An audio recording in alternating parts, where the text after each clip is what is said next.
Good morning, everybody. Welcome to a fun-filled broadcast right here on the channel of all channels, coming to you from iHeartRadio out there in Spreaker.com land, and on my YouTube channel. You can also find the show at its new home, alexmorganshow.org. That's alexmorganshow.org. For one disputing reason or another, we had to alter our domain. But, you know, we're still here.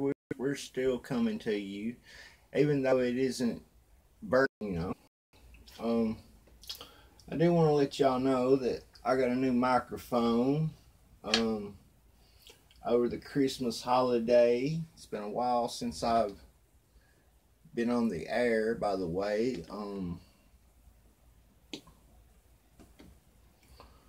But been a bit of news in the world going on ever since I last came to y'all. I realize it's important. I hope y'all understand that life somehow intervenes in all of our plans and this and that, but I do what I can when I can, and that's about all I can do. But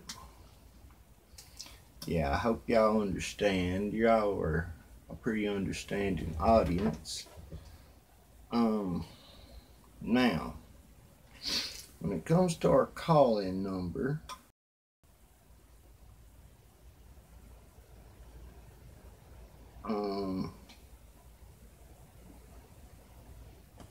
for the call-in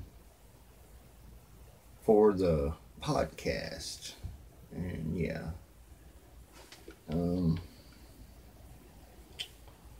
me see what I do want to express thanks to you. Do about that.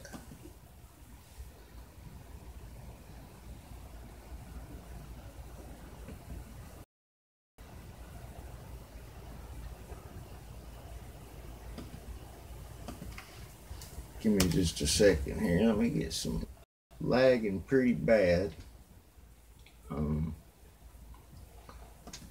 Got a few links up though right now. Let me close some of them bad boys out, and I'll be right with y'all.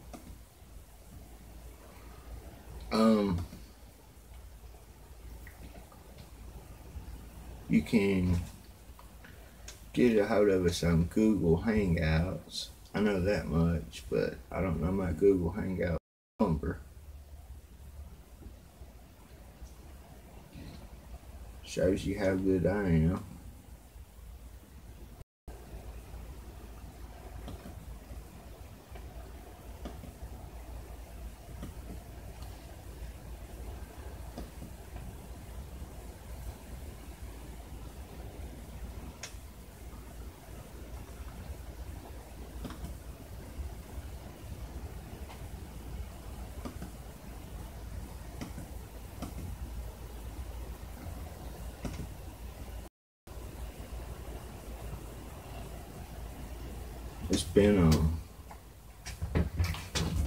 There's been a Twittergate missile, which the official story of the event was guy pushed the nuke button accidentally twice, so yeah, whatever.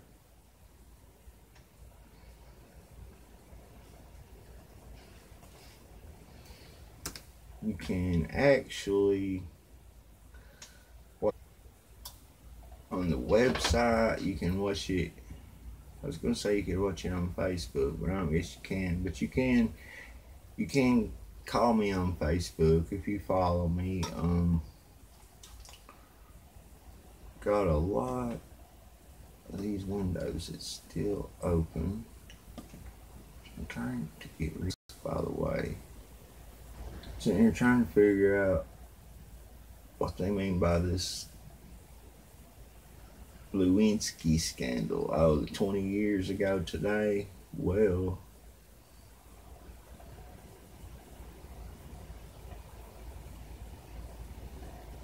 stock set to soar. Dow 26,000. Soros fights back against populist foes. U.S.-China trade clash of titans.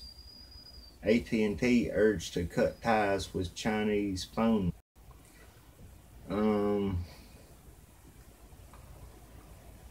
Latest exposes Faith Hill, Tim McGraw. Ooh, that might be interesting.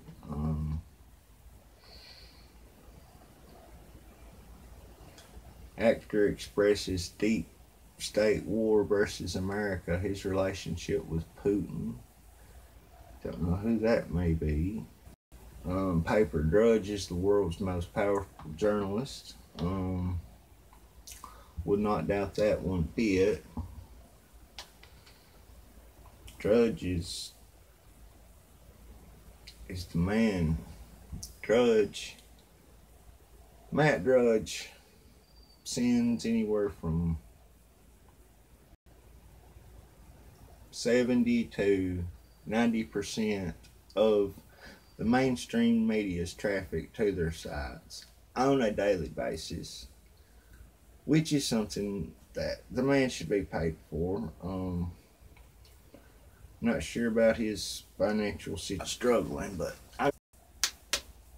his finances, especially for his services in the media. I wish my website was half as influential as Matt Drudge's, by the way. Which this is where y'all come in. Yeah, I could really use y'all. The more you support this show, the more you support myself, the more you support this whole operation, the more powerful we become. The more I can work for you, the more I can help we the people, the more I can help the communities that we live in.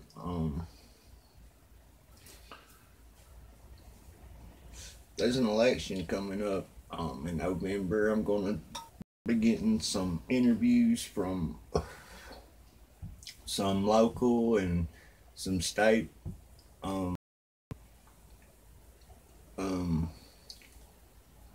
candidates, people who are running in these upcoming elections. I'm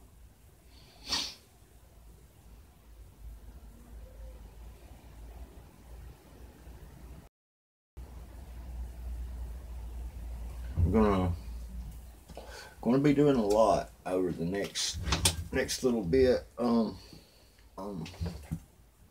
We've actually got somewhat of an upgraded sound system here at the Alex Morgan Show here in the good old Eastern Kentucky headquarters. I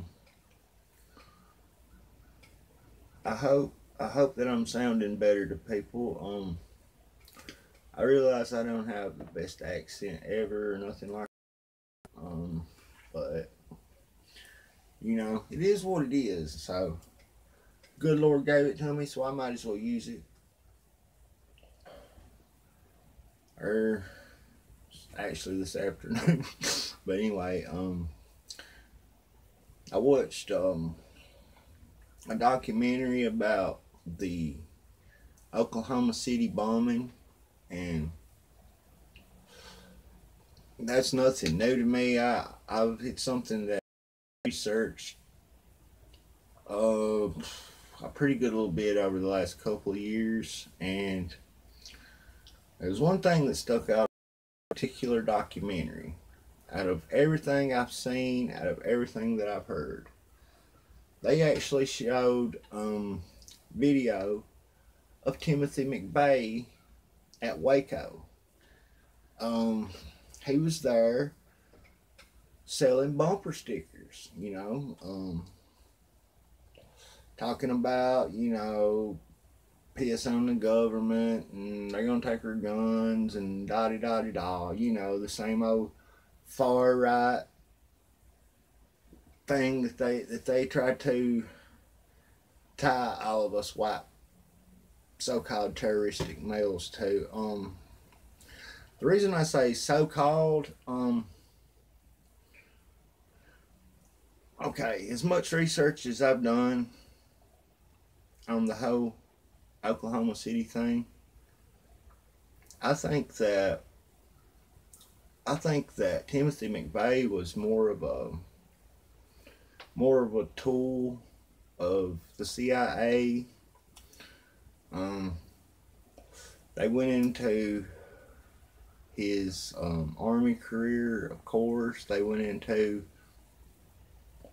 when he came home, they went into his efforts to join the Special Forces, which was, according to them, unsuccessful.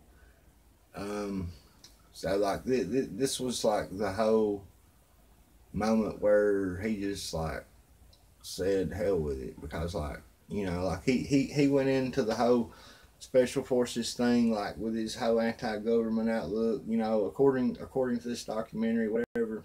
And it was that failure that ultimately caused him to commit the unthinkable.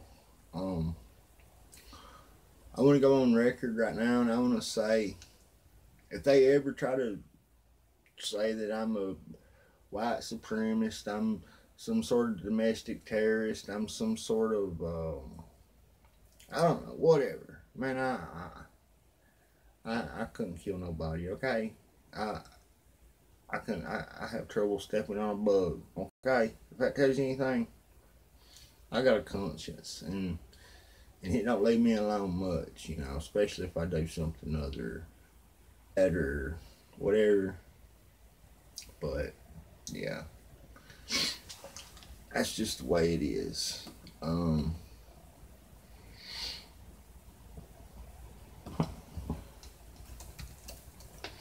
See if I can sign into this right quick, like, and we'll get on with this broadcast.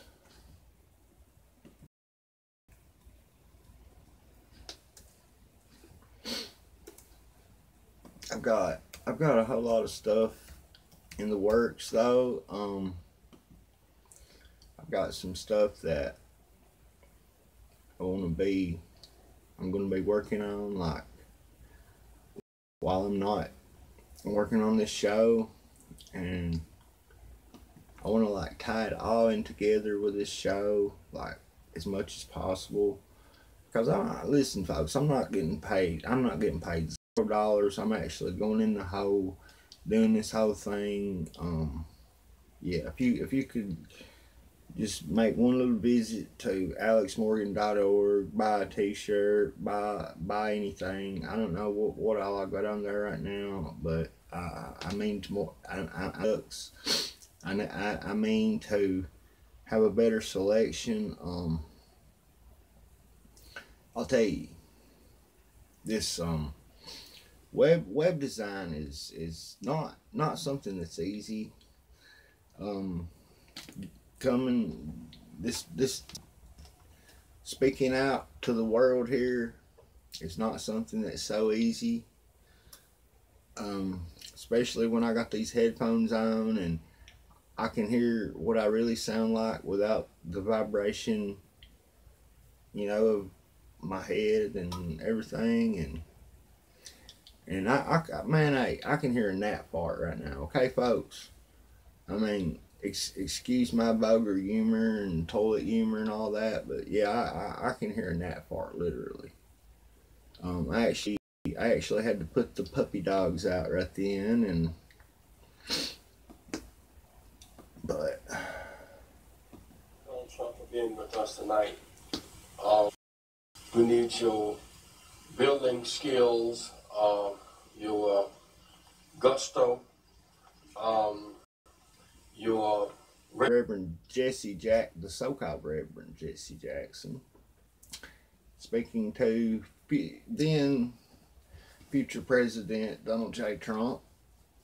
This was January 14th, 1996 or 98.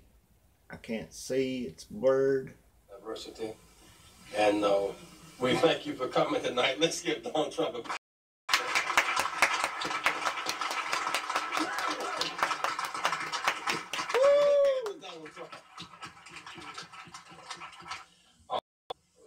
who has, well, he is deceptive in that his social style is of such. One can miss his seriousness and his commitment for the success is beyond argument. When we opened this Wall Street project and we talked about it, he gave us space at 40 Wall Street, which was to make our having a presence there. And beyond that, in terms of reaching out and being inclusive, he's done that too. And created for many people a comfort zone when I ran for the presidency in 84 and 88. And many others thought it was either laughable or something to avoid. He came to our business meeting curious and a will to risk to make things better. And so aside from all of his style and his pizzazz, he's a serious person who's an effective builder of people. Last year he was a part of our workshop, of our panel workshop on what are the challenges and opportunities. And so this, a year later, Donald Trump, for a few minutes, challenges and opportunities to embrace the opportunities. Donald Trump.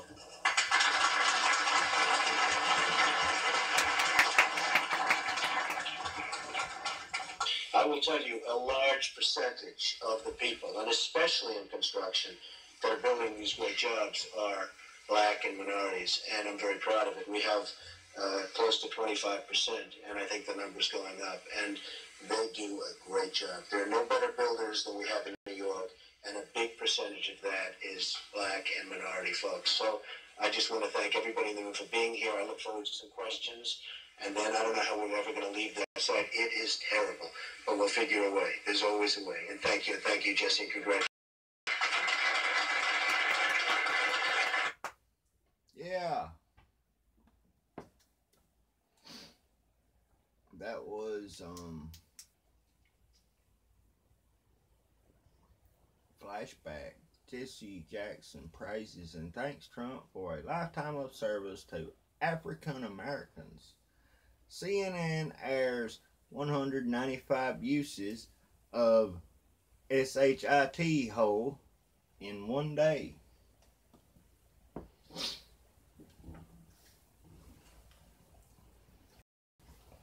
Let's check it out right quick.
Give me just 1 second, folks, while I type this out.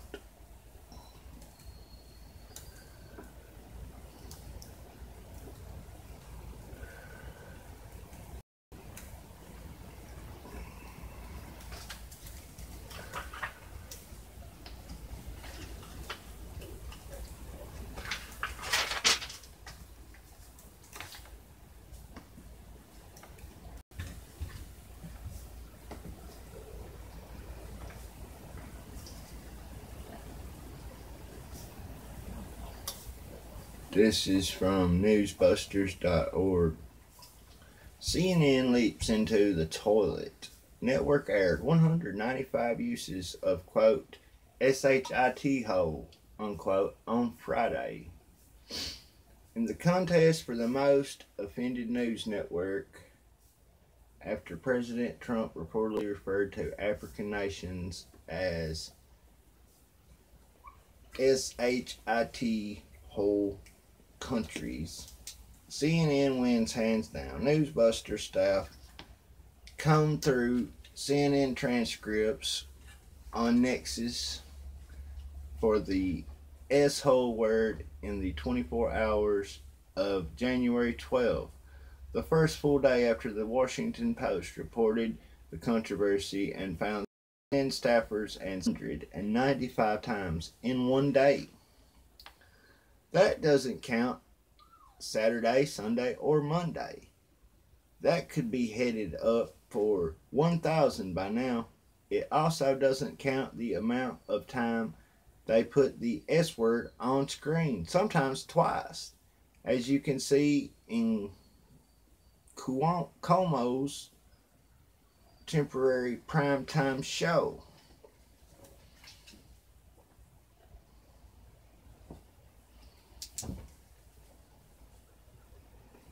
Give me just 1 second here.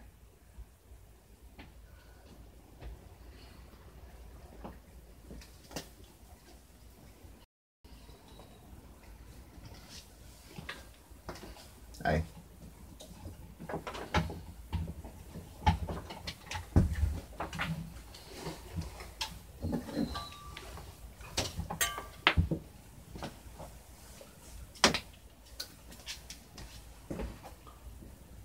Compare that to Fox News Channel. The curse count was 0. FNN told staff and guests not to say it. ABC, CBS, and the PBS NewsHour were also 0, and the NBC Nightly News on course CC obscenity regulations apply only to broadcast TV stations between 6 a.m. and 10 p.m. So cable networks can let it fly without any fear of fines. MSNBC's primetime shows, the only ones in Nexus, used 14 S words from 5 p.m. to 11 on Friday. Some hours of Friday were much more aggressive in their use of the word. Don Lemon show CNN Tonight used 33 S-bombs and 22 in the 10 p.m. hour, and another 11 at 11 p.m. Lemon did everything but ask if the missing Malaysian jet vanished in a S-hole. Lemon lectured, quote, it was people from what he calls SHIT hole countries who built this country, who built the White House. Nothing that Donald Trump can change. Nothing that Donald Trump says can change that, end quote. I need to make sure I got that right. Technically, there were 196 S-bombs since Van Jones noted in Lemon's Space, quote, I understand that he actually said was, that doesn't sound right. I understand what he actually said was SHIT house and SHIT hole, unquote. Also, technically, Nexus showed up. No CNN transcript from 3:15 to 4 a.m. We typically don't record overnight. CNN's New Day also rolled out 33 S-bombs in its 3 hours from 6 a.m. to 9 p.m. Let's hope the soccer moms didn't catch Como and Camaroto on Friday. By contrast, Wolf Blitzer's and Aaron Burnett's hours only houred 2 apiece. The cursing cavalcade, ever how you pronounce that, was cheered by CNN's Jeff Young, who despised reports beating around the hole. I'm proud that the great majority of CNN's anchors and correspondents, including Jim Acosta, Anderson, Big Anderson, Gay Cooper, Don Lemon, Phil Mudd, and Jake Tapper. Oh, and Brian Stelter did not do so, end quote. Can you believe it? I mean, they tell you about the mainstream media, folks. They actually show you every day who and what they really are. I mean, they're just like me, they're just like you, they're just like anybody else, okay? If you pay attention and listen to the words that they say, they pretty much tell you who and what they are, what they represent, and what kind of moral values that they have as humans, which on a scale from 1 to 100 would rank around, I don't know, 20 to 30, you know. And yeah, they're not by any means the smartest people that is on TV, by the way, okay?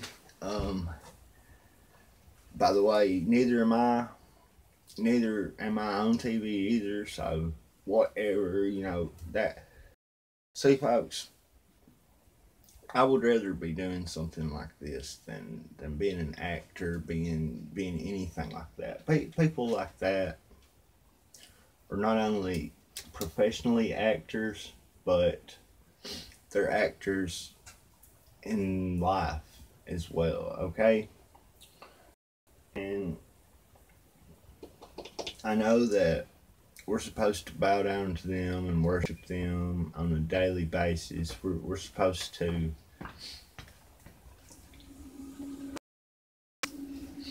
just do whatever. But it's time to wake up, folks. It's time to get involved any way that you possibly can. Pay attention to everything that's going on. Pay attention to everything you buy. Pay attention to everything that you put into your body. Pay attention to everything.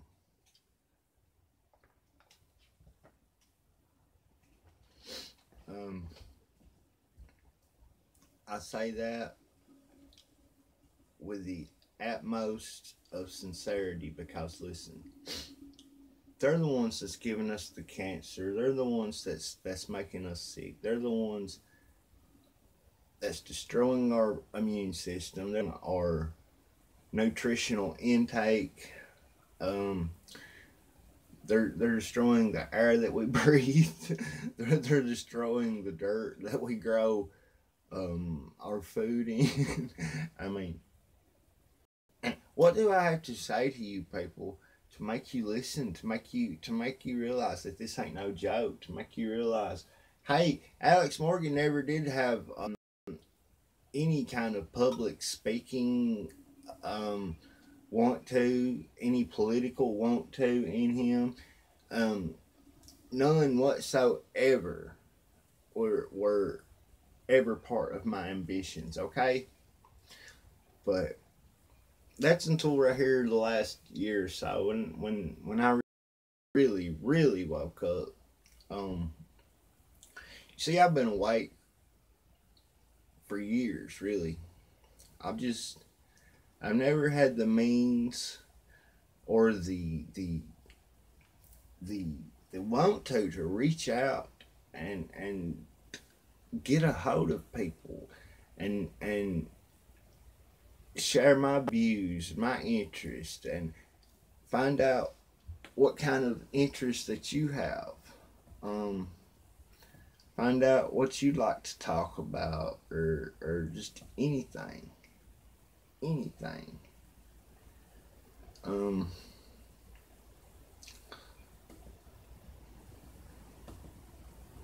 Anybody wants to call the show today, you can. It's 859-777-0562.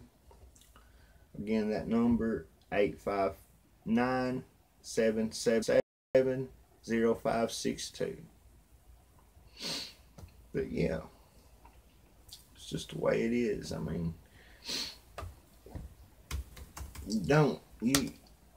if we're lucky, we catch on to what's going on before it's too late. And that's just if we're lucky, folks.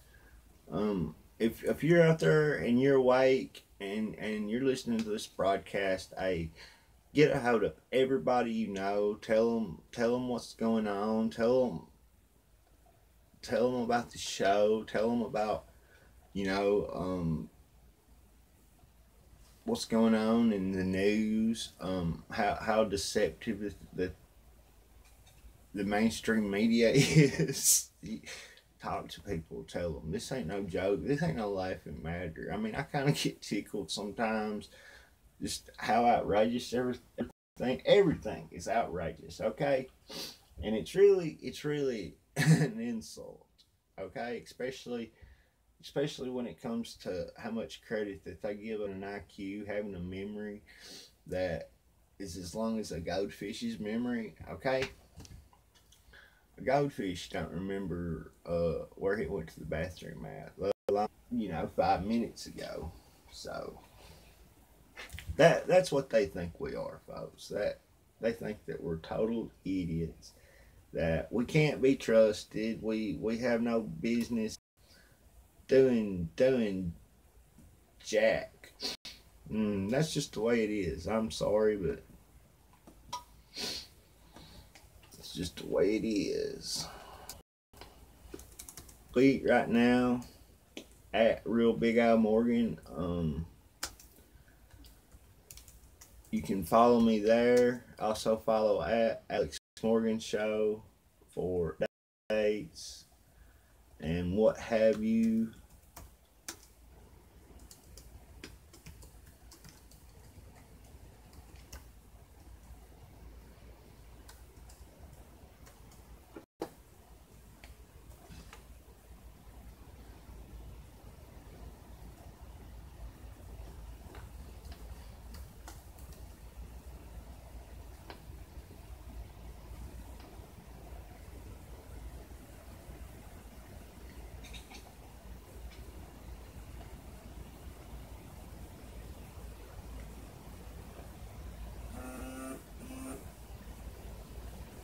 Moments ago, there was, and you may have heard this, an erroneous alert that went out via text message and social media, which warned to take cover because of an imminent missile strike. Again, we are being told that was sent by error. In other words, there was a test going on, but it went out. It was never meant to go out publicly. Congresswoman Tulsi Gabbard tweeted this out moments ago. Hawaii, this is a false alarm. There is no incoming missile to Hawaii. I have confirmed with officials there that no missile is incoming. To talk more about this, I want to bring in CNN National Security Analyst Julia Kayyem. What do we know about how this all came about, Julia? It would be terrifying. Well, and it is. Every emergency management agency is constantly testing their systems, in particular systems of communication, and more specifically, the use of social media to get information out. Think of an evacuation or a blizzard warning or whatever else. So they have to test these systems based on, how fast they can do it, what areas do they want to tell. Thankfully, this test was just that, a test. And so the odd thing is normally these go out with, What did I tell you at the beginning of this broadcast, folks? That's the question. What did I tell you? The official story was the guy who is in charge of hitting the button and warning everybody of, the incoming missile, accidentally hit the button. Not once, but twice. Okay. What happened? What happened when Donald Trump's Twitter was shut down for like 15 to 20 minutes? Can y'all remember the official story on that? Anybody? Anybody remember the official story? Oh yeah, the guy accidentally hit the button. Yeah. Can, does anybody else see what's going on here? Okay. Either, this is a test, or this is we're just testing the systems, rather than the text that did go out to a lot of people. It was quickly corrected, but it does tell you in this day and age how quickly the mistake gets spread, and how hard it is to sort of put the genie back in the bottle. Right, and of course, as we know, with the tensions that have been with North Korea, right, the vulnerability of Hawaii, where it sits out in the middle of the Pacific, there was reason that people would not just sort of brush this off.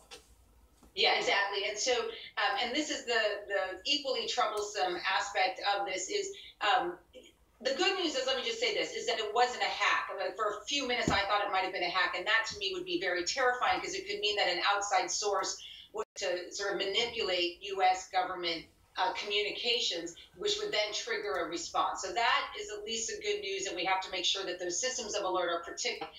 But obviously, given the threat that Hawaii feels like it's in, that the United States feels like it's in, a mistake like this is, I don't want to say it's unforgivable, but boy, we better learn from it, because we also have to have the public have confidence in the systems of communication. And if there's a mistake like this, what if the next one says tsunami warning, because there's been an earthquake, and people go, oh, it's another test, it's another mistake. So really important for people to have confidence in these systems, and this is a mistake and backward sliding in that regard. Julia, did this in any way trigger the emergency broadcasting system? The tone that we're all so familiar with when they say this is just a test. Did that go off? No, it didn't. So people, and this is how people who were following in real time, like me, sort of knew that it was probably a mistake, was that the television systems, which are on a different system from the social media platforms, were the TV stations were shut and whatever else. So that was the first hint that this was a mistake. They're on different platforms for a variety of reasons. They're actually owned by different entities, and of course are overseen by different government regulators. So that's not surprising. And it looks like Hawaii, we'll find out more in the next couple hours, was testing its social media emergency management apparatus in conjunction with its traditional emergency management communications. And, because they have to in this day and age, you have to communicate with people through Facebook and Twitter. This just went out so quickly with the absolutely wrong language. I mean, nothing should ever be drafted that has language like that unless it's actually happening, and someone forgot to put this is a test on the draft language. We should reiterate to anyone who may be tuning in and wondering what we're talking about. There has been an alert that went out on social media in Hawaii, incoming ballistic missile. That is not true. It is an error that was made, and apparently the information went out when it definitely should not have gone out. Julia, did this go out on people's cell phones, this kind of automatic text, or was it just on social media? I just saw it on social media, so I don't want to answer that question yet, just because I don't know. It's just happened so quickly. My suspicion, or at least based on previous exercises, is that this was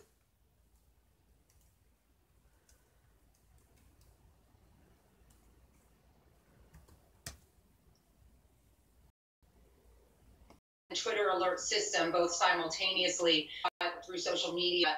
So don't know. We're obviously testing this to make sure you can communicate accurately with as many people as possible. That's the goal. When you get it wrong, the public is going to have less confidence in the system. So Hawaii out there quickly, confidence in the system. I know I'm asking you things that, I'm trying to discern, but so this is on the state level, this error, not on the federal level? Yeah, so this is coming from the Hawaii emergency management side. So they're probably tested. In fact, there was a reporter who contacted incoming missiles, federal, obviously, military entity and command NORAD said, we're not seeing anything. We didn't put anything out. And that's actually what began the process of understanding that what was coming on the state side was inaccurate. Look, there's in any crisis, whether it's a nuclear missiles, which are absolutely terrifying, or a tsunami or a fire, you're going to want to align local, state, and federal communication strategies. That generally happens. What happened here was one of those entities was just testing. That's pretty common, and in some ways, fortunately, because the federal government was not part of it, it was able to say this was a big mistake. All right, hold on, Juliet. I want to bring in our global affairs correspondent, Elise Labott. And Elise, you've got a statement, or you got some new information? That's right, Marty. I have a statement from the spokesman of PACOM. That's the U.S. command in Hawaii that does the Pacific. The spokesman, Commander David Benham, says on the record, U.S. PACOM has detected no ballistic missile threat to Hawaii. Earlier message was sent in error. State of Hawaii will send out a correction message as soon as possible. Now, obviously, Twitter was blowing up with the idea that so many people were getting this text, and it was unclear whether it was a hoax or, a false message. Clearly, as this missile threat continued to, be leaving Hawaiians very concerned about what their missiles threat, you could understand that the state of Hawaii has been doing contingency. Okay, that's about enough of that, CNN. Thank you. Let's see if we can find the actual audio that came to members of the communities in Hawaii. I don't know if people in California got these warnings, or anybody else in any states. You know how it is, like when you get an Amber Alert, Moments ago, there was, and you may have heard this, an erroneous alert that went out by a... No, not you. Just listen to you. Excuse me. That was rude. I'm sorry.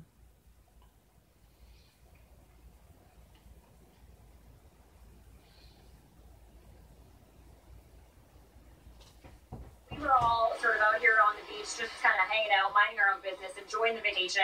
And then all of a sudden, everybody started getting these alerts to their phone saying, this is not a drill, seek shelter immediately, a ballistic missile is heading toward Hawaii. So immediately, everybody's turning to each other, asking questions, wondering what is going on. Some of us took to Twitter right away to see if we could get some answers. And really, all you would see is thousands of people.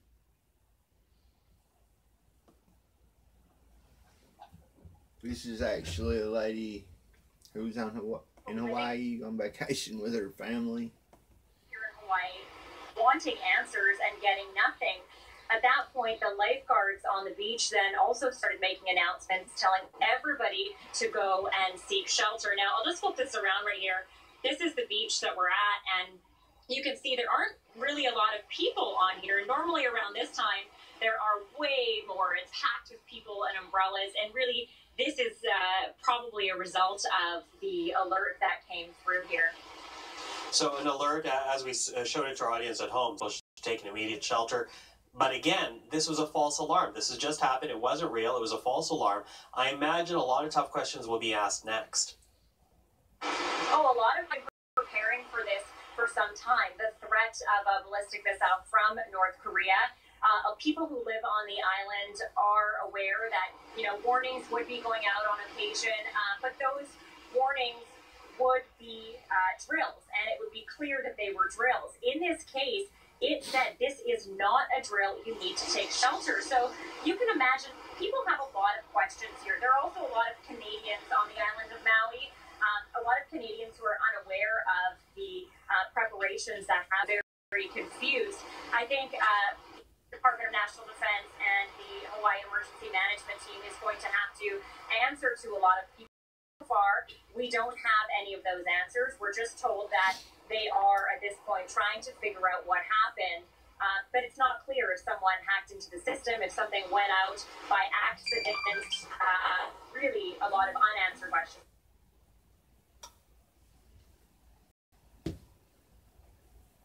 we'll check this video out for just a second, maybe. Then we'll move it right along to something else. I don't know what, but we'll see.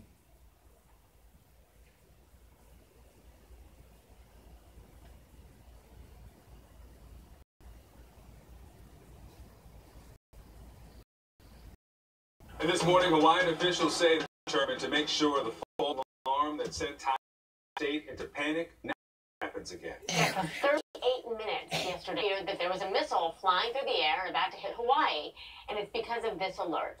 Ballistic missile threat inbound to Hawaii. Seek immediate shelter. This is not a drill. And this is a warning that was sent to people's phones. They showed up on their TVs. They played on the radio stations across the state. State officials say all of this panic was caused by someone hitting the wrong button. Hit the wrong and button. A federal investigation is now going to begin to figure out how one incident could cause this many problems. So CNN's Sarah Seidner is in Hawaii. She's got some more details for us this morning. Victor and Christy, you know, that emergency alert that said that there was an incoming ballistic missile to Hawaii to seek shelter and that it was not a drill did send out a sense of panic to folks here. People trying to figure out where exactly to go, what exactly to do, knowing that emergency managers have been telling people here in Hawaii that there is only a 20-minute span between the time a missile would be launched from North Korea to the time it would make it here and make impact here in Hawaii. It's a very short time for people to figure out what to do and to take shelter. We also were able to speak with one of the state representatives here who was in tears talking about the fact that he had to explain this to his children and take shelter in his house while he was also trying to get information to his constituents. And what a difficult thing it was to have a conversation thinking that this could be their last conversation. And we're seeing that across social media as well. People talking about their last conversation they thought they were having with their family members after they got this message. All in all, though, we have heard from emergency management officials and the governor himself. I spoke to them on the phone. They told me that this was human error. They apologized for it. They said it will not happen again. They are looking at exactly how it happened, but they said what eventually happened and what they determined is that someone accidentally pressed the wrong button during a shift change. Look right there at that, folks. You have a big volcano, which just so happens to, you know, kind of resemble a pyramid. Then you have a little round symbol at the top. And, what do you know, there's another pyramid. Well, they were testing the system, and they have been testing the system here in Hawaii, but never anything like this. The test is an actual emergency siren, an attack siren that goes off, and they have told the population here what it's all about. But indeed, in this time, it wasn't the attack system that went off. It was a message to television viewers. It was a message through the radio and a text message on the cell phone. As emergency managers try and figure out how to make sure this never happens again, they are apologizing, saying this is human error, but it did create quite a bit of emotion here in Hawaii. Victor, Christy. Sarah, thank you so much. CNN producer Amanda Golden is with us now. She was in Hawaii yesterday when this happened. Amanda, glad you're okay, but help us understand what it was like there when this alert first went out. Yeah, hi, good morning, guys. Thank you for having me. It was incredibly alarming. I've never experienced anything like it. As you guys mentioned, the alerts went off on everyone's phones. It started coming over the television. And we didn't really know what to think of it at first. I didn't think it was a legitimate threat immediately until my sister started screaming, running through where we were staying. I was vacationing with my family. And then and I was like trying to understand what was happening, and tweeted out a screenshot of the alert because, as you guys said at the beginning, the text of the alert was so alarming, saying that this is not a drill, to seek immediate shelter. And so just trying to figure out what next steps would be when you don't really know what next steps would be. So where did you go? Where did the people you were with go? Where'd you go? We stayed where we were. We realized very quickly that there wasn't any basement or any other option of a room without a lot of beach designed. And we were tossing around ideas. Do we get in the car? Do we go anywhere? We really weren't sure. So we just all got together and tried to understand what was happening. But did anybody where you were staying or anybody near where you were they able to talk to you and give you any, or were they, I'm trying to understand what the mood was like, not just with you and your family, but around you. Yeah, well, we tried to call. We knew other people staying close to where we were on the Big Island, and all of them were dead locally. We couldn't make calls. We really weren't able to communicate with other people other than in our immediate vicinity. And it was just our family and some friends that were with us. So we were, that was part of the problem, I think, was just not understanding if we were alone in this, in these alerts, other than, you know, what I was picking up on the internet.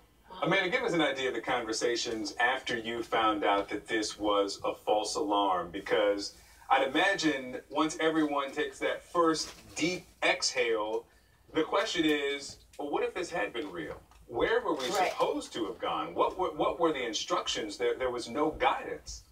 Right, and that's exactly the point. Is I was able to have a bit more understanding that it wasn't a legitimate threat sooner than I can imagine most other people did, because I was able to call in to a major news organization and you know, probably had a good 15 minutes of scare, but compared to hear anything until that second alert went out 38 minutes after the first emergency alert came through the phones. All of our conversations were in the immediate following of what happened was, well, there wasn't really a procedure. There wasn't anything that we could have done. There's no set evacuation plans for the state of Hawaii. There aren't any, you know, shelters for people to go into as part of their set emergency plans for something like this. I spoke to locals afterwards, and they say, you know, they get threats for tsunamis or for hurricanes, and they do drills for those kind of things, but there's nothing set to kind of deal with any kind of threat like this if it were real. So when you went to the airport, because we understand you're now back from Hawaii, but when you went to the airport, what were the conversations you were having and hearing? I spoke with a few other people who were just tourists like myself, who seemed shaken and alarmed, but for the most part all right. Surprisingly, a lot of the locals who I spoke to, or people who worked at the airport or who were around that area, were making light of it. And I think you definitely have to have a sense of humor about this, but it was definitely an interesting vibe. I'd say it was.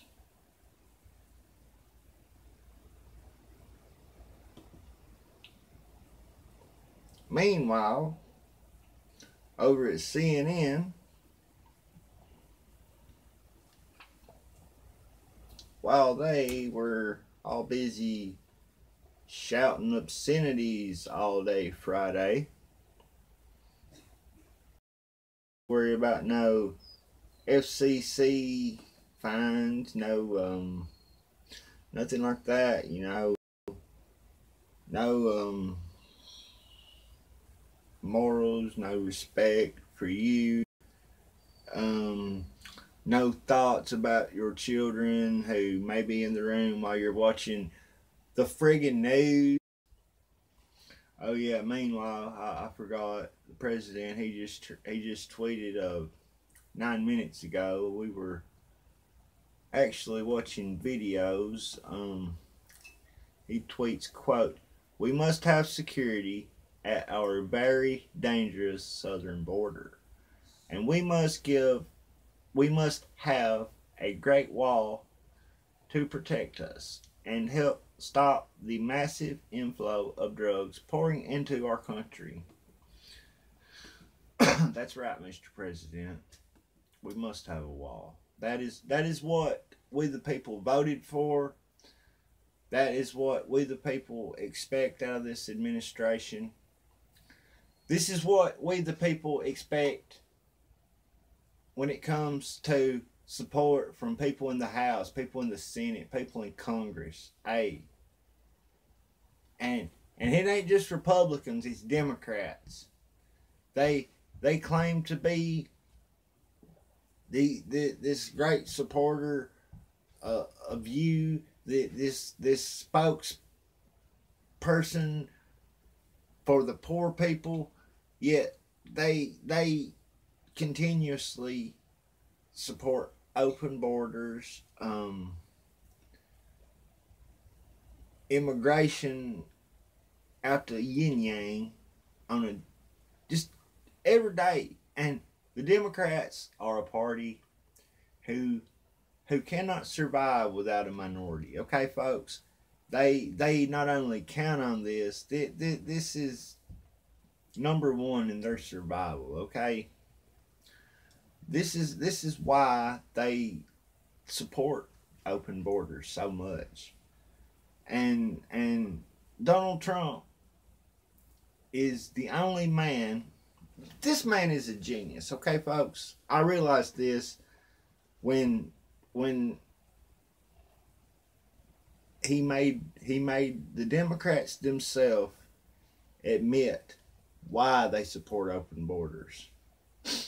When he asked, I think it was Chuck U. Schumer, if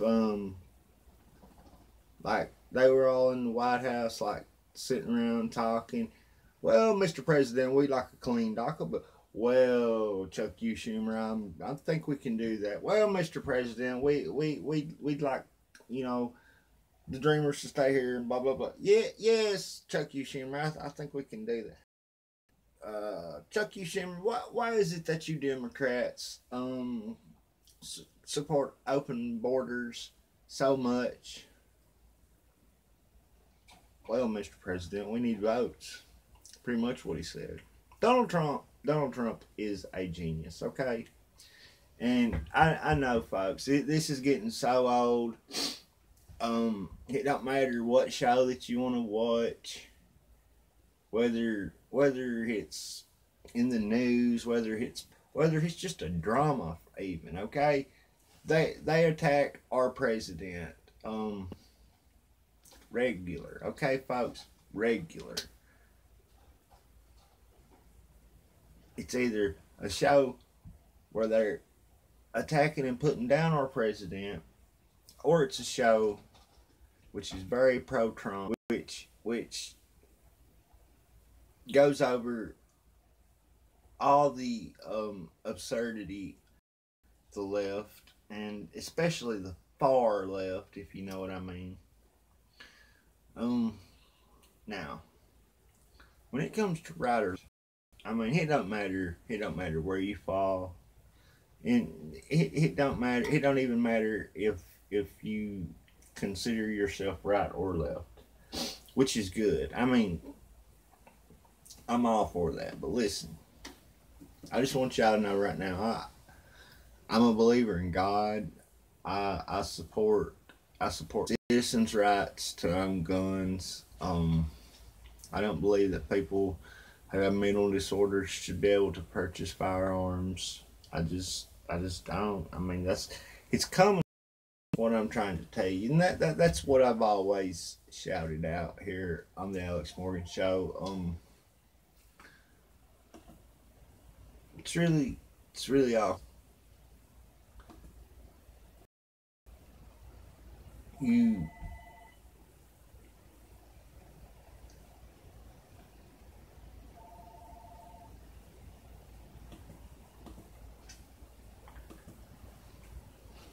phone is ringing. I'm sorry.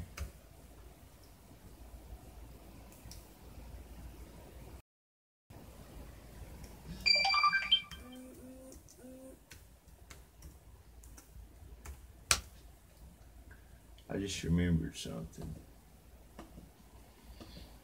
But, yeah. The shitholes. The shithole? Shithole. Up is down, black is white, and you probably come from a shithole. The president referred to countries like Haiti and countries in Africa as a shithole. Nations and Africans come from shithole countries. That he referred to Haiti as a, quote, shithole. What he does not deny there is referring to other African countries as shitholes. Shithole countries. Shithole countries come here. He called African countries shitholes. Shithole in Africa. A shithole. Why are we taking people from these shithole countries in Africa, etc.? Shithole countries. Why are we having all these people from shithole countries come here? I'm sorry, folks. This is a family friendly show, and I do apologize, but it's the Confederate News Network that you need to blame for this. I'm sorry, but I just had to show the seriousness about this, okay? Not only the seriousness, but the craziness. It should be the Crazy News Network, okay? Shithole countries. I am a proud shitholer. Shitholer and shitholers, a shithole country, people from shithole countries. Your mouth is the foulest shithole in the world. About shitholes and a Shithole immigrant and real. Why are we having all these people from shithole countries come here? Because you might learn that people from some of those shithole countries are from shithole countries. Shitholes. Shitholes.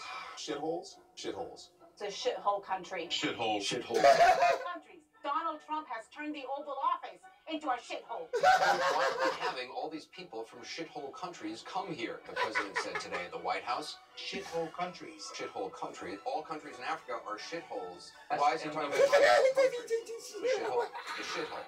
Shithole countries. Shithole. This is a shithole. No one should call any country a shithole. The word shithole. And we should not have immigrants from shithole countries. People from a shithouse like Africa. Shithole. Shithole. Shithole. A shithole. The shithole people. Yeah. Shithole. Why do we have to take immigrants from the shithole? The shitholes of African countries and of Haiti and of El Salvador. It's not okay to talk about black and brown countries and shitholes because you don't think anybody's going to hear you. Jack. The president referring to immigrants from Africa, Haiti, elsewhere as being from this word S-hole countries. I won't say it, but you get the point. This is CNN. Why not, Wolf? The rest of them did.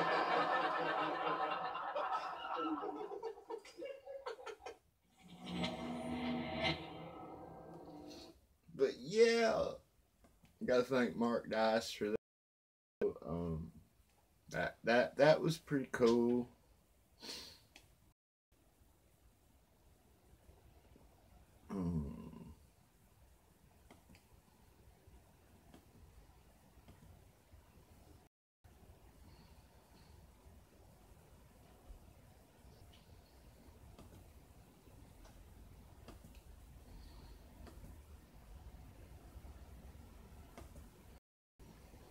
Why are we having all these people from shithole countries come here?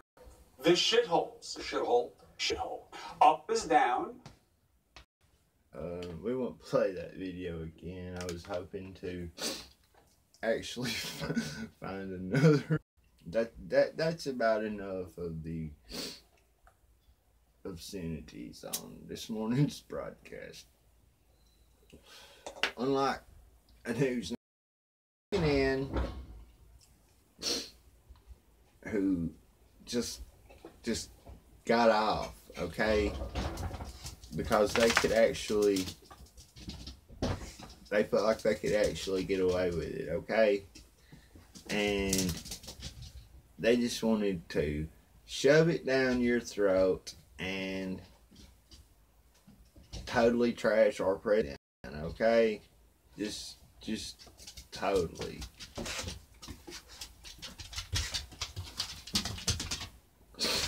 My puppy dog just got loose, but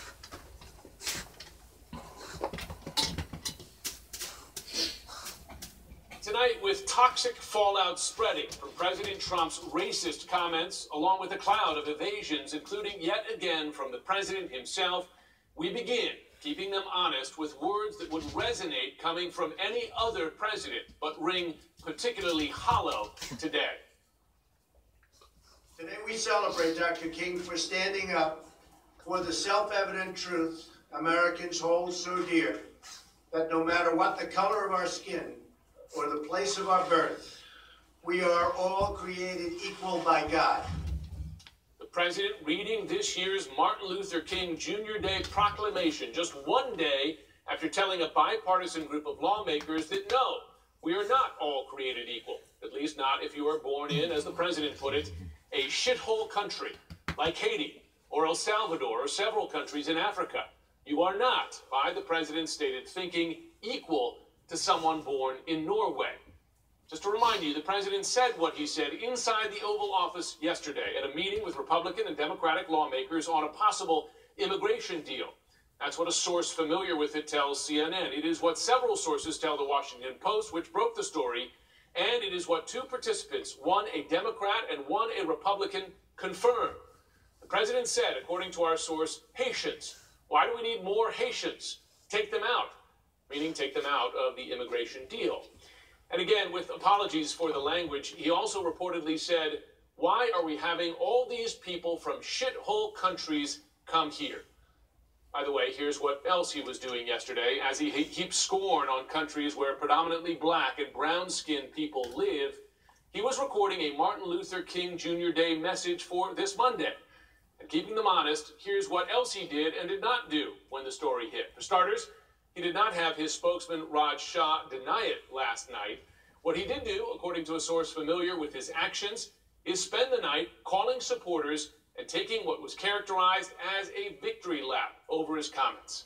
That's right, a victory lap. Now just let that sink in. Just hours after reports that he denigrated Haitians and others, and on the eve of the anniversary of the Haitian earthquake, no less, the President of the United States was on the phone, high-fiving with his friends. By early morning, though, his boasting turned to denials on Twitter.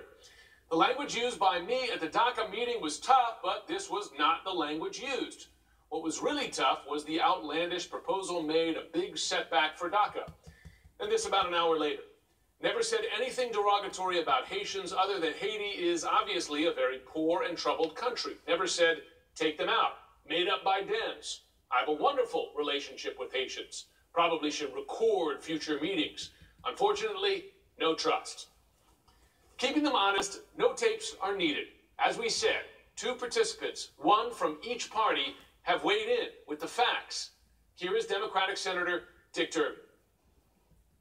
I cannot believe that in the history of the White House, in that Oval Office, any president has ever spoken the words that I personally heard our president speak yesterday. South Carolina Republican Lindsey Graham also weighed in, first telling his colleague, Senator Tim Scott, that the comments reported are, quote, basically accurate. That's according to his hometown paper, the Charleston Post and Courier. He then put out a public statement today, and while it did not directly acknowledge the president's use of obscenity, he did say that he pushed back on the president's remarks. The president and all those attending the meeting know what I said and how I feel. I've always believed that America is an idea, not defined by its people, but by its ideals.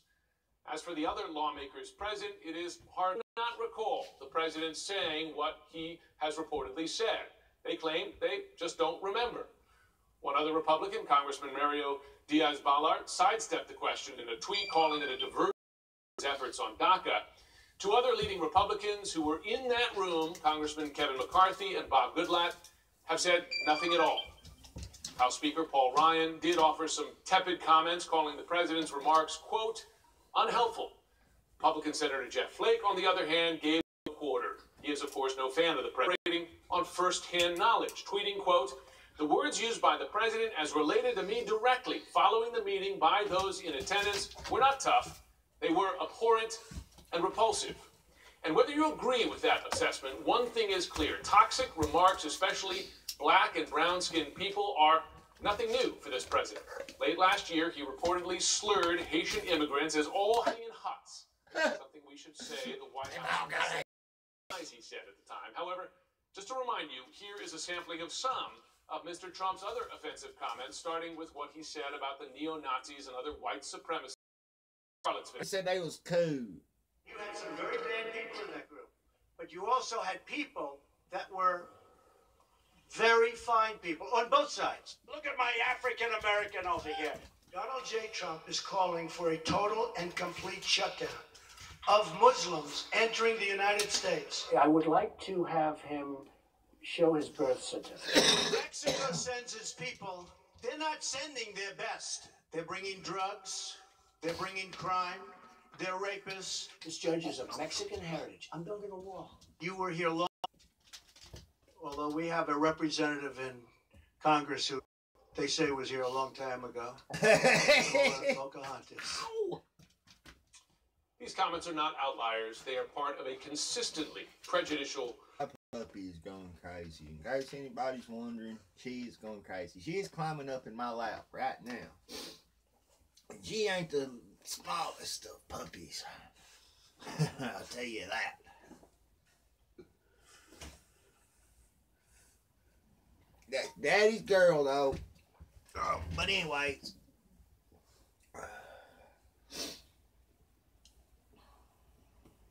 Let's see what Sarah Huckabee Sanders has to say about this right here. I'm gonna mute that a little bit. But better yet, hold on just a moment. Let me see what else I can come up with for y'all. I got all kinds of links here to share this morning. Let me just do some looking and some digging to see what I do have, because I really have so much that I forgot about half of it just between me and you. I get what I want to cover in my head, and I pretty much just like copy the links and save them, you know, and then when the show starts, I just, you know, start talking and telling y'all about what's been going on and stuff, and then I have these links to go to, and you know, and yeah, but we'll get the picture. This particular video was published on November 17, 2016, which would have been one day before the presidential election. In weeks, Donald Trump will take hold of America's nuclear codes. He'll be able to launch nuclear missiles with a single momentary decision. And tonight, there are serious concerns about whether Trump wants countries... Never mind, it was November the 8th. I'm sorry, this would have been...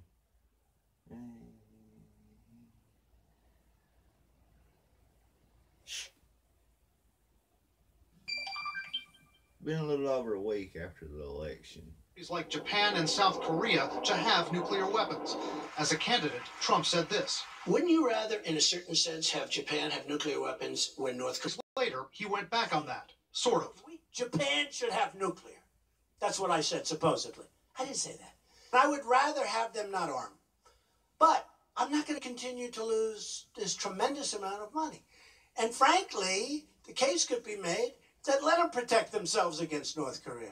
Anti-nuclear advocates say the severe crisis. There are ultra-right nationalist forces in both countries that want nuclear weapons. The President of the United States must be absolutely clear that we do not want them to do that. That is not the path for security in Asia. We asked the Trump transition team to clarify the president-elect's position. We haven't heard back. Tonight, some of Trump's national security critics say they're outright scared about him having the nuclear codes. They describe him as quick-tempered, prone to lash out. I would bomb the out of him. If your closest advisors don't trust you to tweet, how can you trust them with the nuclear codes? You can't do it. You can't do it. Trump told NBC he'll be responsible with the codes. I will not be a happy trigger like some people might be. I will be the last, but I will never, ever rule it out. The moment he's sworn in, Trump will have several potential nuclear crises to deal with. Tensions between Vladimir Putin's forces and NATO are escalating. North Korea's belligerent dictator Kim Jong-un already has nuclear weapons that can threaten his neighbors and tens of thousands of U.S. troops in South Korea. If there's an alarm, even a false one, Trump would have only a few minutes to decide whether to launch nuclear weapons or hold back. Pete Metzger is a former Marine who carried the nuclear football, the satchel with launch codes, for President Reagan. The result of a decision the president would make is so grotesquely horrible, so grotesquely horrible. It would change the face of the earth. It would change humanity. It would change mankind. If the president decides to use the nuclear football and launch a nuclear strike, is there anyone in the chain of command who can actually stop that order? The White House won't comment on that, but Pete Metzger and other experts tell us Unless there is a full-on mutiny, no one can stop the president's order. Nobody can stop the president's order. I don't want to listen to Megyn Kelly. I refuse. I'm sorry. No deal. Let's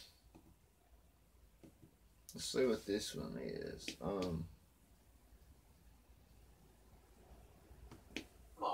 Is resigning following the president's alleged vulgar comments. Now, the president is saying he didn't quite use those tough words. However, Senator Durbin said today, yes, Mr. President, you did say them. Joining us now is Ari Fleischer, former White House press secretary. How do you think Sarah Huckabee Sanders, the current White House press secretary, should handle this? Because it's going to come right out of this afternoon. It's going to be a brutal briefing today, Stuart. Today's one of those days where if you're a White House press secretary for Donald Trump, you need to toe the line. You need to justify what the boss did, why he did it, because that's who Donald Trump is. He likes these controversies to be about himself, and he thinks it's productive.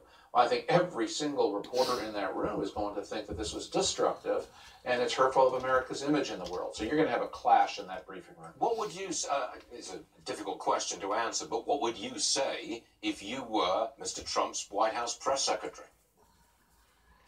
Well, that doesn't work. No, if you're the press secretary, you sign up to promote and defend the president. You are not your own boss. You are the spokesman. You carry the president's word. Devil's advocate, and in this case it comes naturally. It's not the devil, it's them.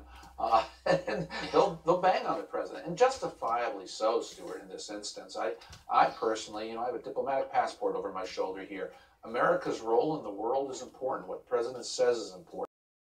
And even beyond that, the president has had so much success going on. When you look at the tax cuts, when you look at the rebates, when you look at the growth in the economy, when you look at jobs, when you look at how North Korea is now being cracked down upon by China, as we just found out today, trade with North Korea is 50% drop from China. And when you look at the immigration success the president has been having, and that long meeting he had with Congress, we may actually get an immigration package agreed to.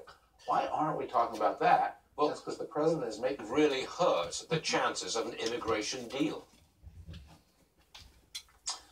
Well, I think he set it back, yes. He had momentum going into it, momentum on behalf of the wall. And if you're a Democrat who's going to have to take a hard vote and compromise to give Trump the wall in exchange for DACA, and that the president says things like this, you naturally say, how can I work with him? Why should I try to compromise and give him anything?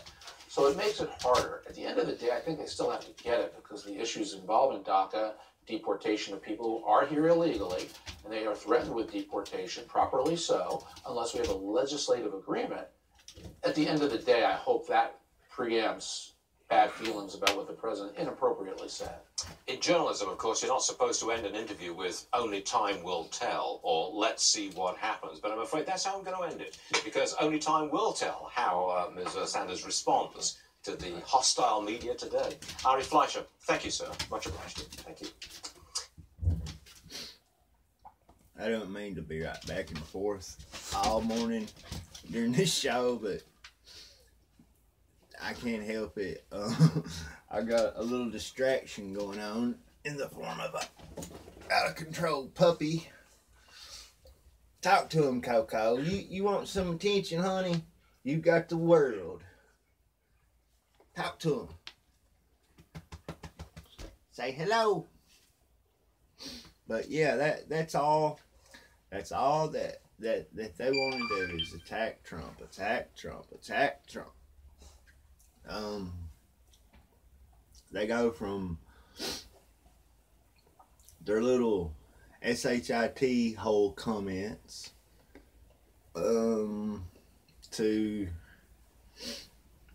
blaming him, not physically or vocally or verbally or anything like that, but it doesn't look good on the administration. The whole false alert on the nuke attack on Hawaii, okay? And they know that. And just like I was telling you about, back when Donald Trump's Twitter account was banned for about 15 or 20 minutes. That was the same excuse that they used then. Guy hit the wrong button at the wrong time and blah blah blah blah. Okay? They know this. They know this. And listen, the Democrats are dug in deep, okay? Especially in states like California and Hawaii. I know they're in control of Virginia, you know, states like that. But, you know, that's just something that everybody has to think about, especially if you live in these places. That's usually why, I know that's why Detroit is like it is, and, you know, how economic crisis, you know, a few years ago, but the Democrats also have a lot to do with that too. The economy.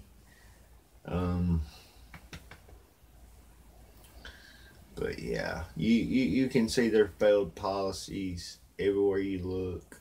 Get a magnifying glass and take my little finger and point it out to you or anything like that, because just look at California if you need proof, okay? Just look at California.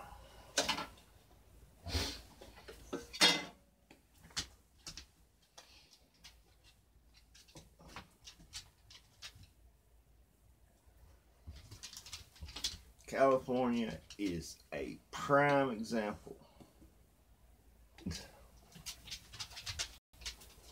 Who's to blame?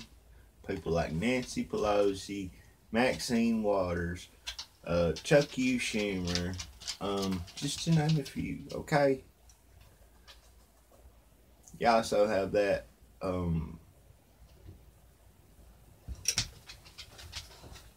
little... Mr. President, will you give an apology for the statement yesterday?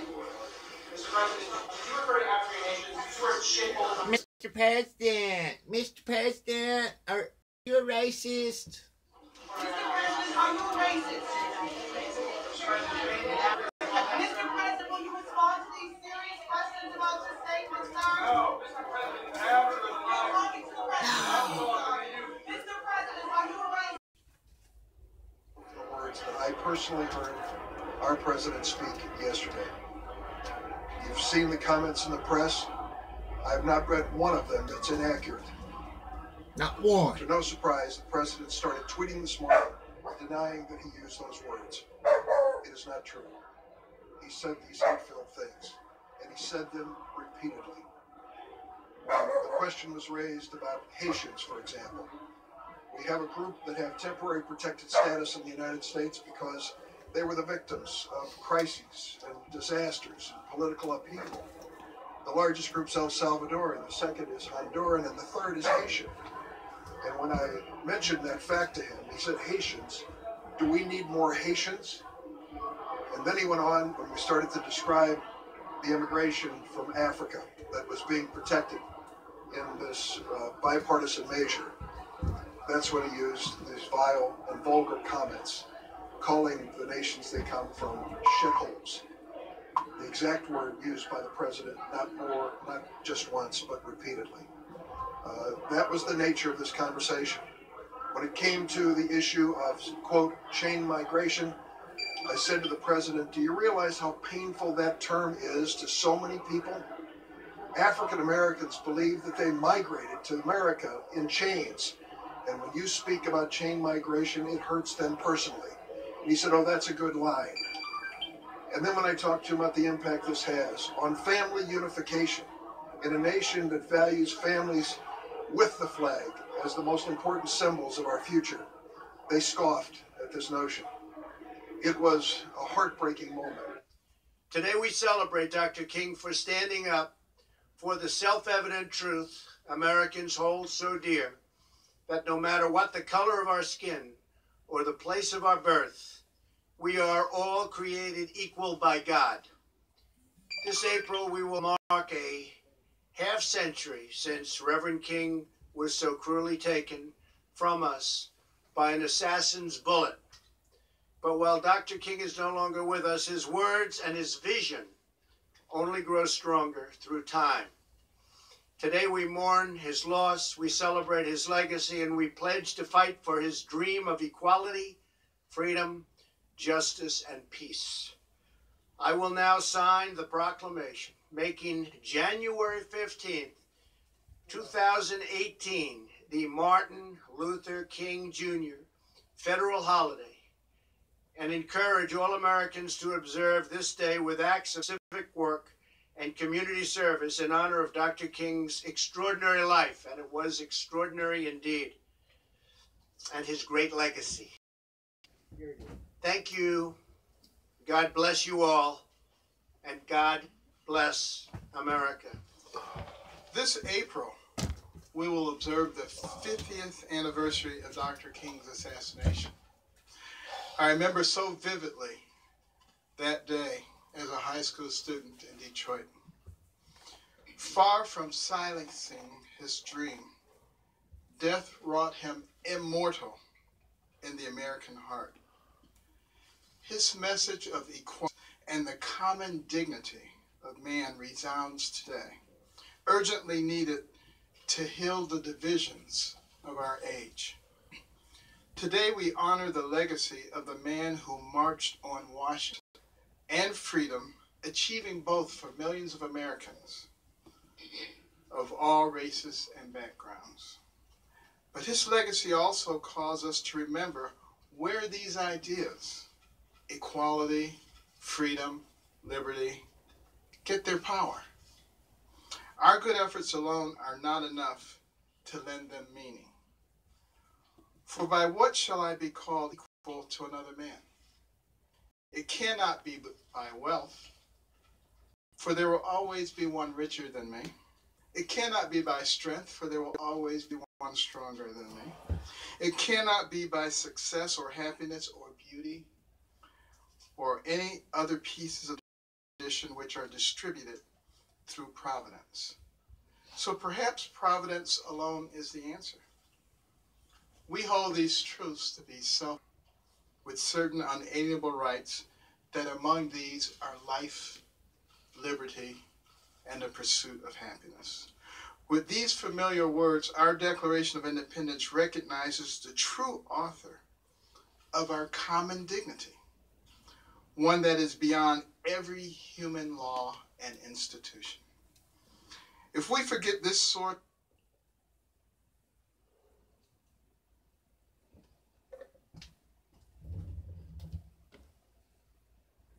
of our fundamental equality, then our fight to recognize it in our society will never be fulfilled.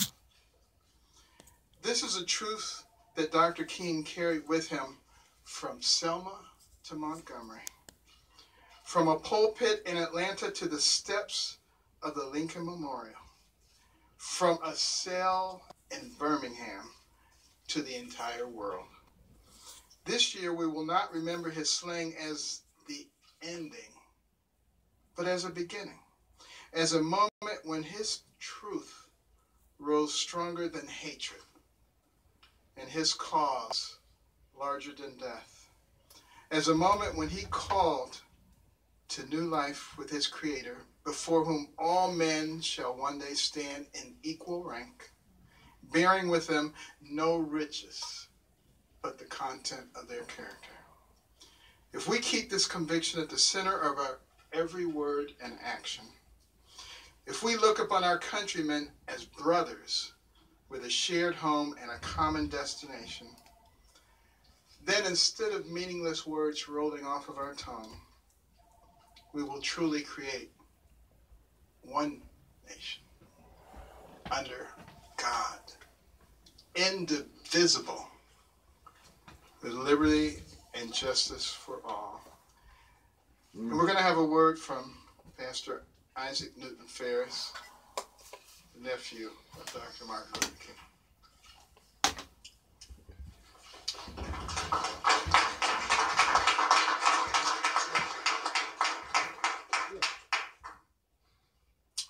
President Trump, Vice President Pence, and to all assembled here, If my uncle were here today, the first thing he would say is, what are we or what are you doing for others? And that's why it was so important that my aunt Coretta Scott King returned to the Congress now about 10 years ago and asked that the meaning of the holiday be changed.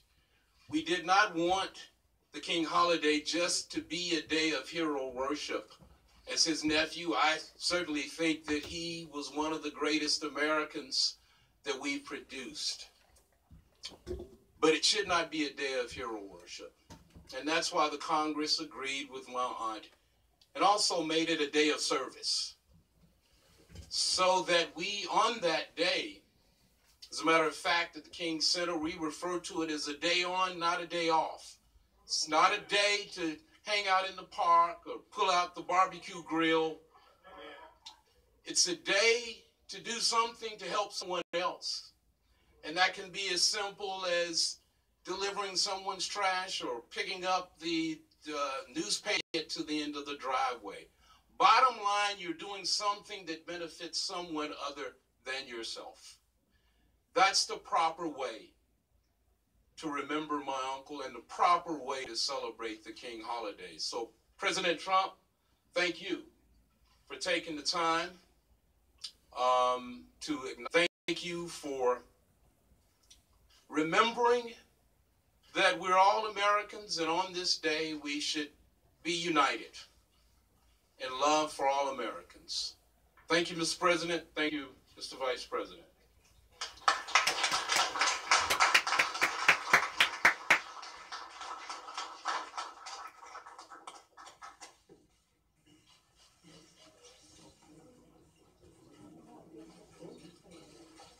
This is a great and important day, Martin Luther King Jr.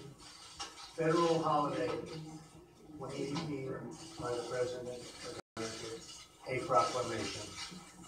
Congratulations to him and to everybody.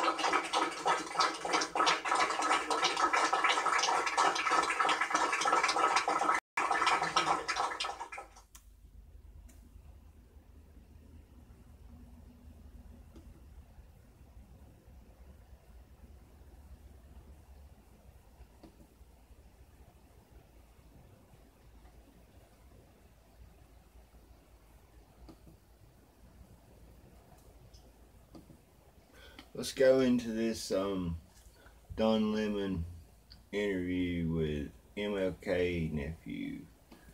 This was one of the clips from a video that I showed y'all earlier, by the way, but Mr. President, will you give an apology for the statement yesterday? this is right after the signing of the proclamation for Martin Luther King Day to be a federal national holiday. Mr. President, are you a racist? Mr. President, will you respond to these serious questions about this statement, sir? No. I'm talking to the President, not you, sir. I believe that in the history of the White House. There we go. Senator Durham describes President Trump's comments, blah, blah, blah. We've already listened to this. Chain migration, what about? They're the ones that are so stupid and think that we're all stupid and think that they can say anything and we'll just, believe it because they're politicians, they're newscasters, blah blah blah, they're on TV, whoop-de flippin' do, hey. But yeah, it's really critical that you go to alexmorganshow.org, watch the videos, subscribe to my YouTube channel, watch the videos. I need to be monetized. I need to be taking money out of Google's pocket and putting it to work for us. And I will do that. If I'm ever given the chance, I promise I will do that. Hey, we'll have contests every day. We'll who knows what we can do, but we will do it. I promise. We will reshape the world if you want to. It don't matter. I mean, we can do whatever y'all want to too. It's not all about me. That's what I can't express enough of. I recently joined Google Voice. I was actually planning on maybe having people call into the show there.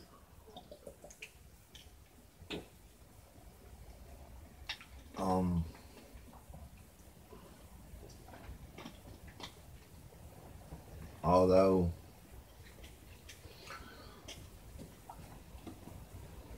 I'm not exactly sure how good that'll work, but in the meantime, call me at January 15th, 2018, the Martin Luther King Jr. federal holiday. Yeah, that's what he said. Let's talk about the president's tweet regarding North Korea. The comments of the president about the size of his nuclear launch button. And y'all know what that's in reference to, you know, which, again, yeah, Trump's a genius. Trump pretty much shapes what they're going to talk about every day, whether y'all realize it or not. He could wake up one morning and let a big fart, and that, if the media knew about it, that's how they talk about it. They'd say Trump's a morning farter. He farts every morning. He pollutes the White House air with his methane out of his. That just, that's how it's going right now. I mean, he's a storm, no doubt about it. Love him and hate him, whatever.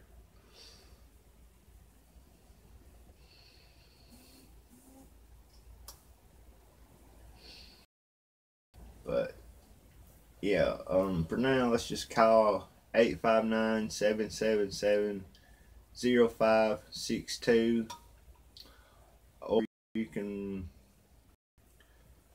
just either follow me on Twitter at Real Big Al Morgan, or on Facebook, just look up Alex James Morgan, or go to facebook.com/Big Al Morgan. That's BIGALMORGAN. Nothing too complicated, no, nothing like that. But let's get back to this video. Let me start with you. What do you expect that rhetoric to do internationally and here at home? Well, you know, recently Congress had a hearing on whether they could stop President Trump from using that nuclear button, and what they could do to slow it down if, in fact, it came to that point. When it comes to diplomacy, I don't know if buttons really do very well for anybody. I mean, remember the last button? Wasn't that Hillary Clinton and the reset button with Russia? Mm-hmm. I don't know if there is a, quote, easy button when it comes to any of these things, but for some reason, it just seems that instead of calming things down and, forwarding this idea of perhaps a South Korea, North Korea conversation at the border, Donald Trump may have inflamed things, which is what he likes to do sometimes, but I don't think Congress necessarily responds very well when he does. Michael, what do you think? I mean, internationally, I would imagine there are some people who would not find this particularly helpful. You know, this is the challenge with Donald Trump. When he tweets out about the protests in the streets of Iran, it's powerful. It's something that President Obama certainly wouldn't have done, and that probably if we had a President Hillary Clinton, she wouldn't have done based on their approach to Iran. And you look at the power of that tool of the Twitter, and throwing it away. I mean, line is the kind of line I would use in a Herald column. You have a button too. It is real and it is spectacular. That's me to use. He has the president's problem with putting North Korea on his heels.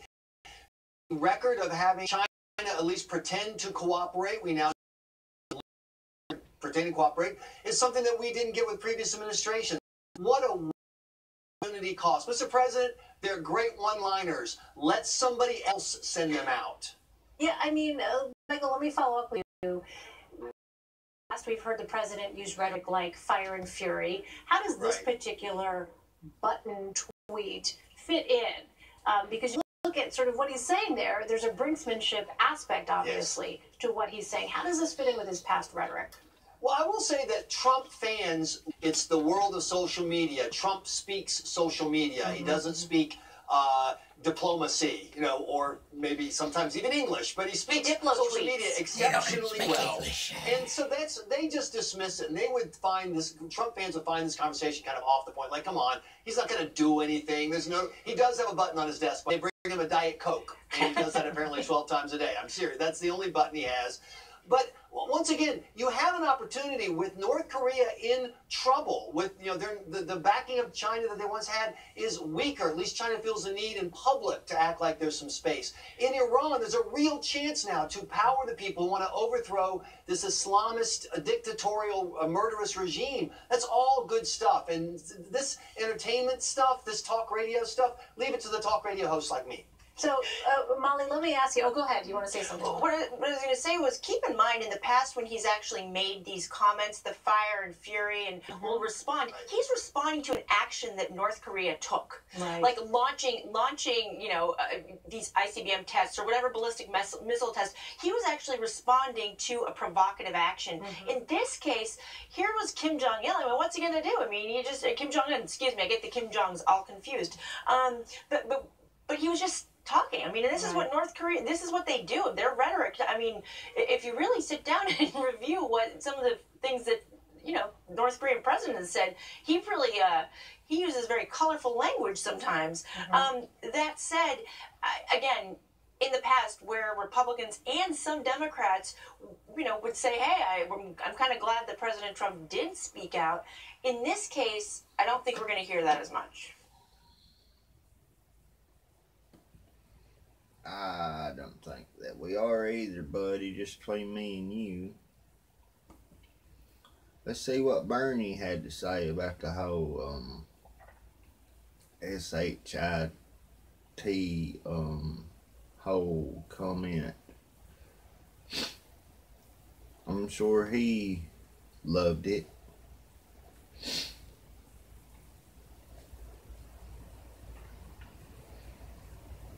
In fact, I wish I could say Chris. I was surprised by what the president said tonight, but I'm not. This is just one opportunity where the White House hasn't tried to gloss it over, hasn't tried to say it was a mistake, hasn't tried to say we got it wrong. They're saying the base is okay with this. They'll agree. Do you? Do I agree? No. I think it is appalling. And I think of two things now, Chris. My father, I'm a first-generation American. And my dad came from what I guess Trump would call a shithole. That was a very rural and a very, very poor area. And a very poor family from Poland. Poor. They came to the United States. They were very poor. 17. I cannot believe the courage that took. And he was able to make a living and raise a family in the United States to become a very proud American. That's good for him. And second of all, what I think of, Chris, today is all over this country you have decent people who sit down with their kids at the dinner table and they say, judge people based on their character. Don't judge people based on the color of... I'm sorry, I just gotta pause it. Check out the look on whatever this guy's name is right here. I don't know this particular CNN anchor, but just look at his face. If he could only turn that frown upside down, I'll tell you what. Their skin or the country that they whether or not they have an accent or not, judge them on whether they are a good human being. Has he changed it? No. And we have a president today, the leader of the nation, telling the whole world that that's not what he does. I think the point that you made a moment ago is the right point. It's not just to respond in anger. It's to build a political movement in this country which says that that is not inadequacy, and we are going to create a very different type of America and get back to the values that help make us a great nation. Senator, and tell that message by preaching to the converted. There are certainly many people in the country who, God willing, will believe that. But what do you say to this so-called Trump base, the people that the White House is not agreeing with the president, that we don't want those people, they don't belong here? What do you say to them? This is what I say to them. What I say to them is, during his lot of promises to you, and on almost every one of the promises that he made to you, when he told you that he would not cut Social Security, Medicare, and Medicaid, well, he supported a proposal to cut $1 trillion in Medicaid. When he told you he was going to take on Wall Street, turns out that he appointed major Wall Street executives to top administrative positions. When he told you he was going to do as well and appointed executives from some of the largest pharmaceutical companies to run major government agencies. He told you he was going to be the working class of this country, and that was a lie. He is with his own billionaire class, and day after day is fighting for legislation which hurts the working people of this country and benefits the people on top. And yet, I think people all over this country understand the truth of what I'm saying. But they're being told something very different. Stock market all-time high. Companies throwing cash at their employees because they're so excited about the tax cut that will benefit all American families. Cutting regulation has brought manufacturing back. Cutting regulations has done more to grow commerce and the GNP in this country than ever thought imaginable in the last quarter of the Obama administration. They say those are their facts. How do you respond? Well, here's how I respond. The truth is that the tax proposal signed by the president will give 83% of the benefits to the top 1% at the end of 10 years at a time of massive income and wealth inequality. And what I say is that after the horrendous stock market crash as a result of the greed, after the Wall Street crash of 2008, 2009, which devastated this country, what we saw is Obama beginning to put together an economy which grew stronger and stronger, and is something that Trump has benefited from. So our job, though, is to recognize that while the very rich are doing phenomenally well, the middle class of this country continues to struggle. Millions of people today are working longer hours for low wages, etc., etc. Our job is to pay attention to working families, not just the billionaires. And by the way, Chris, that gets us to the budget. The billionaires and the millionaires. Debate that is going on right now. And I hope we can discuss that. We're going to discuss it. Let's do it right now. But here's the context for it. You may not like this, but this is the way I see it, so let's discuss it. For all the ugly words that comes out of him and the beating that he gets from the media, and with due criticism, he is cleaning the Democrats and yours, by extension, he's cleaning your clock on the policy matters. He got the mandate withdrawn. He got the tax cut. You had high ground coming out of that because he did it along straight partisan lines, dividing this country by party and socioeconomics. But now you're about to give him back that high ground. You're going to do a deal on DACA.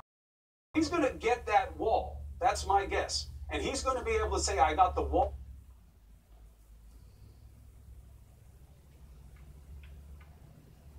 my internet and stuff like that's lagging. I got it going 90 miles a minute. I'm streaming here and I'm streaming there. And I'm streaming here also. Not to mention, Bernie Sanders has a really cute look on his face at the moment.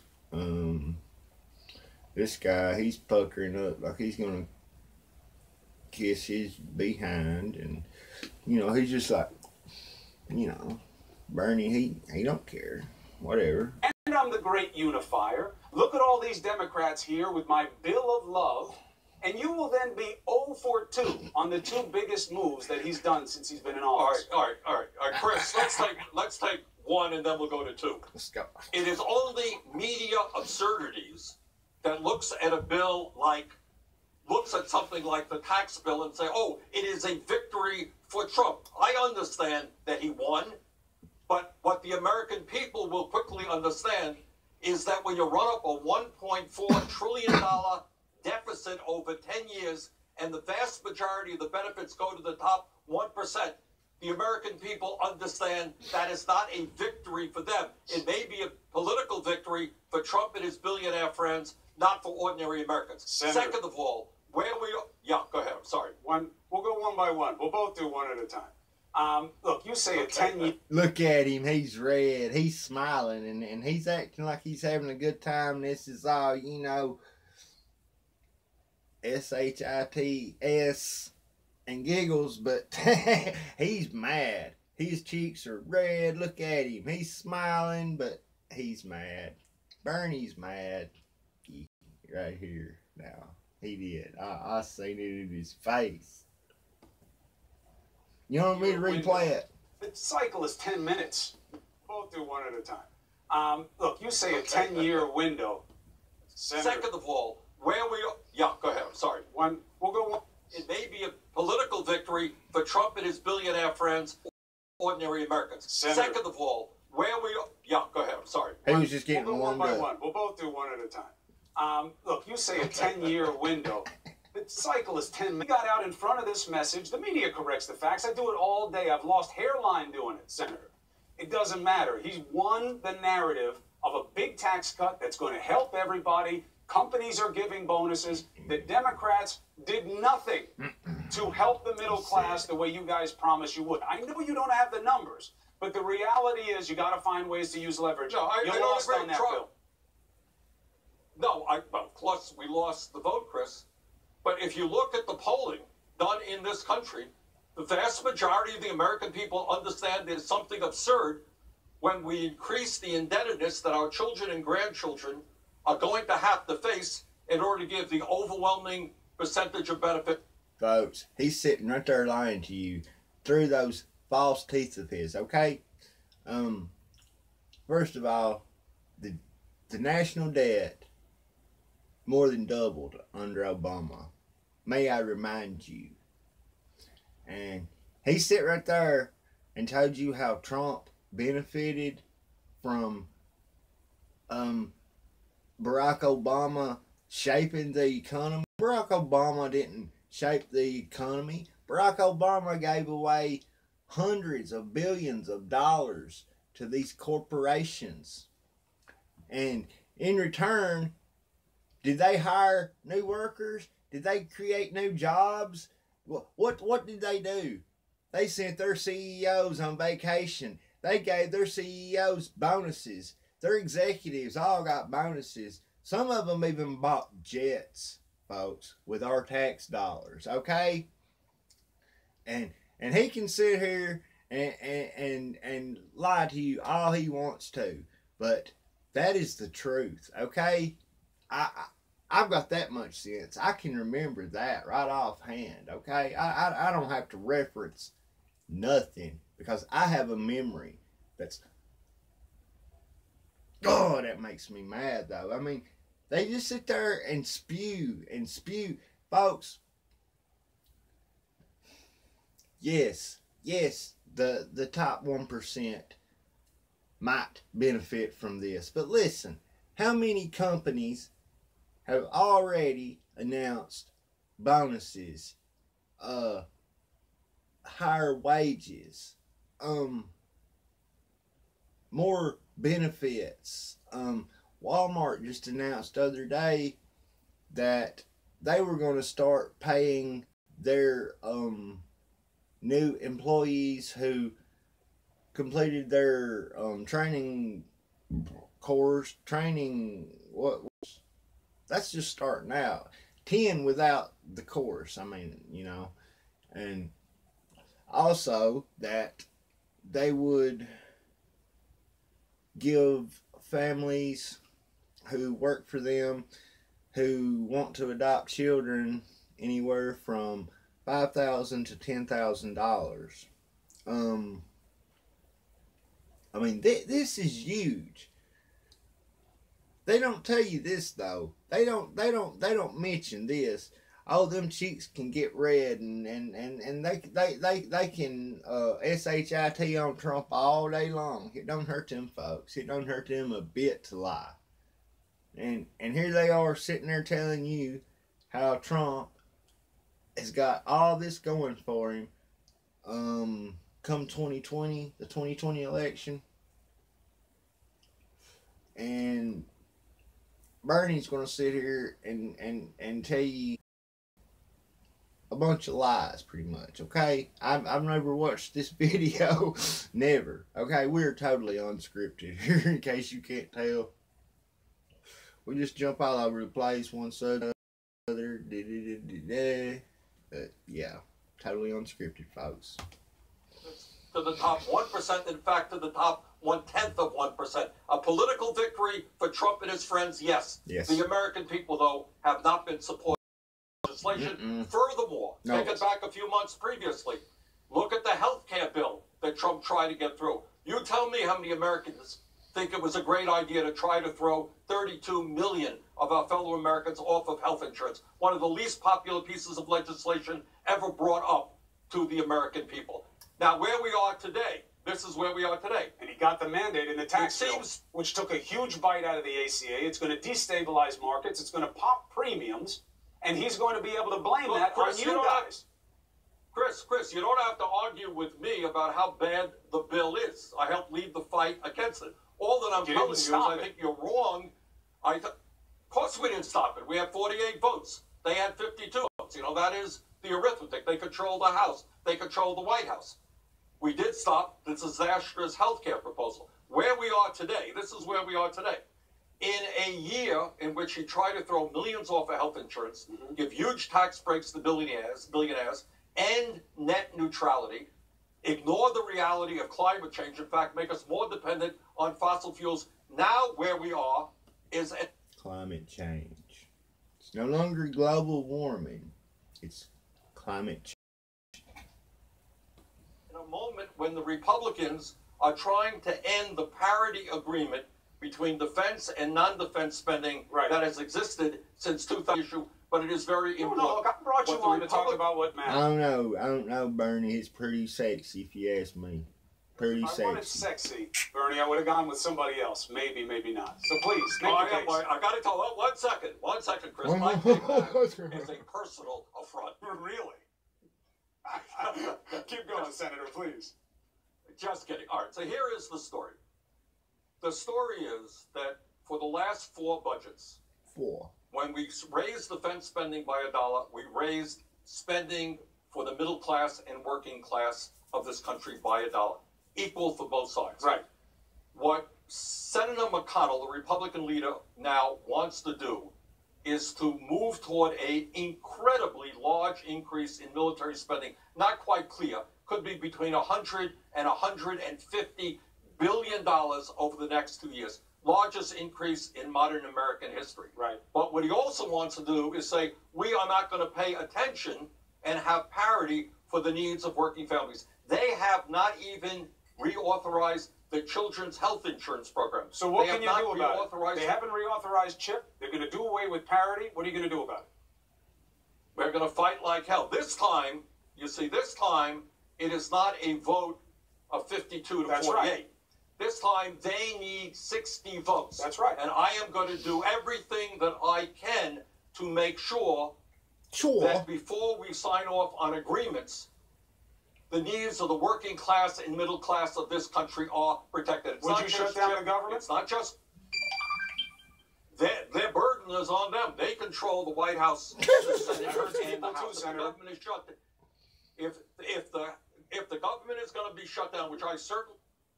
Here we are. Source: Trump slams immigrants from quote SHIT whole countries unquote. That is the headline on the bottom of the screen while this was airing. Just so you know. Do not want to see. It's on their shoulders. Okay. But this is what I will tell you. I will not support a huge increase in military spending and not pay attention to the Social Security Administration, which is grossly underfunded and unable to perform what it has to do for the elderly or for the disabled.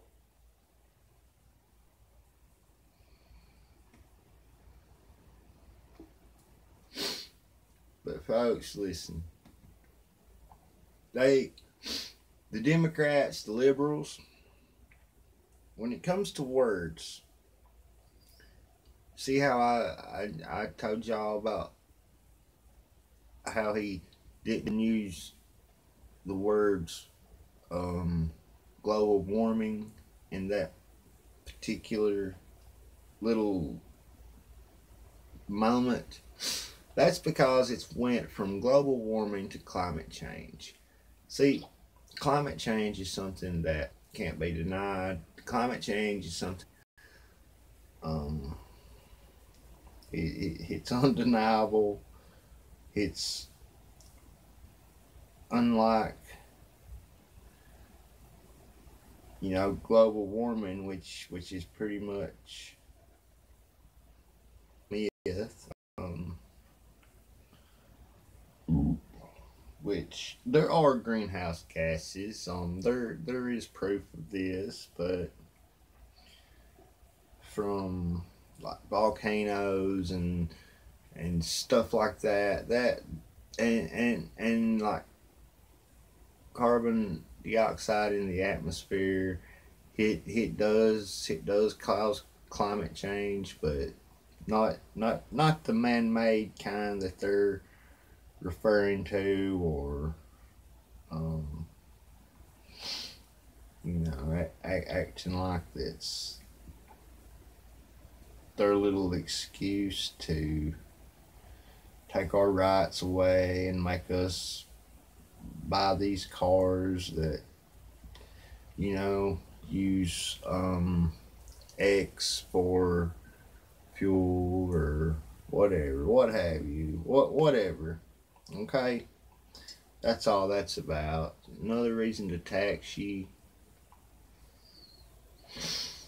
Let's see what's up on Drudge. Anything new?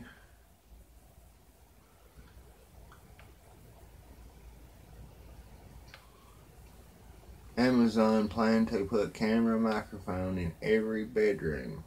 I'd say that they've already got a pretty good start at that.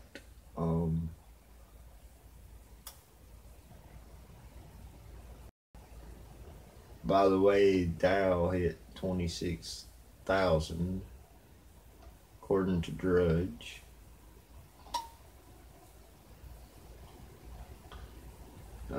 That's something that Bernie Sanders is not going to point out to you, by the way.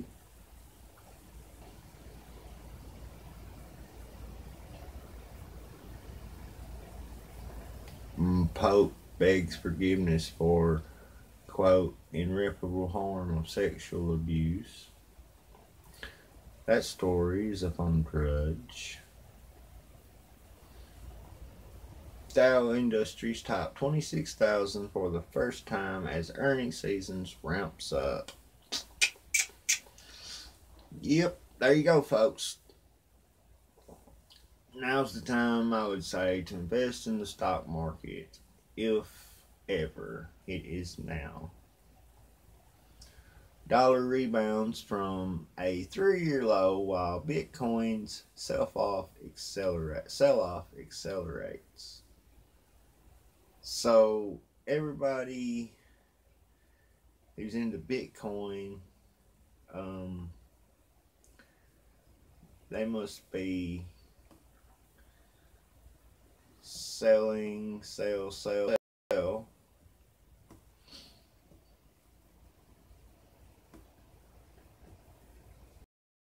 According to this, anyways.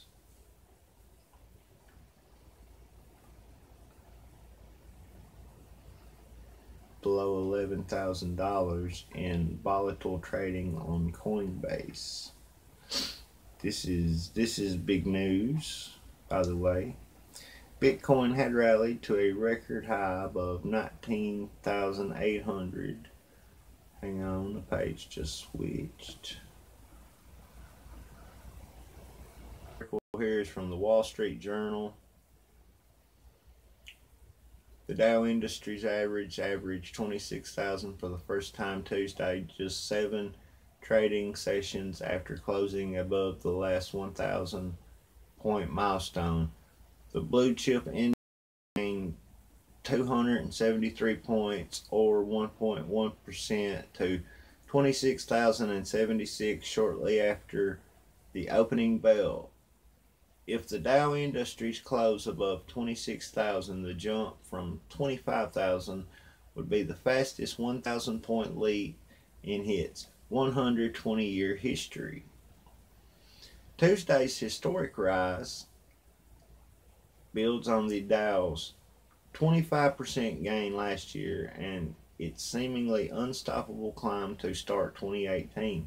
The rally began in late 2016 as a deregulation and tax cuts, but spent 2017 rising on the earnings growth. The start of the fourth quarter reporting season, which many money managers expect will again, has now the potential to catapult the stock market even higher. Some fund managers say they added that what they will be focusing on most. However, it's what executives say they expect for 2018 results, particularly following the passage of tax overhaul. Quote, "We have a high level of confidence in quarter earnings numbers," end quote, said Tom Wright, head of inequities at JMP Securities. Quote, "But there's an even higher forward guidance will be now that we have a new corporate tax structure." United Health Group, one of the biggest contributors to the Dow Jones point gain, added 2.3% after the health insurer beat analyst estimates and raised its guidance. Merck, another Dow component, gained 6.6% after the drug maker said a combination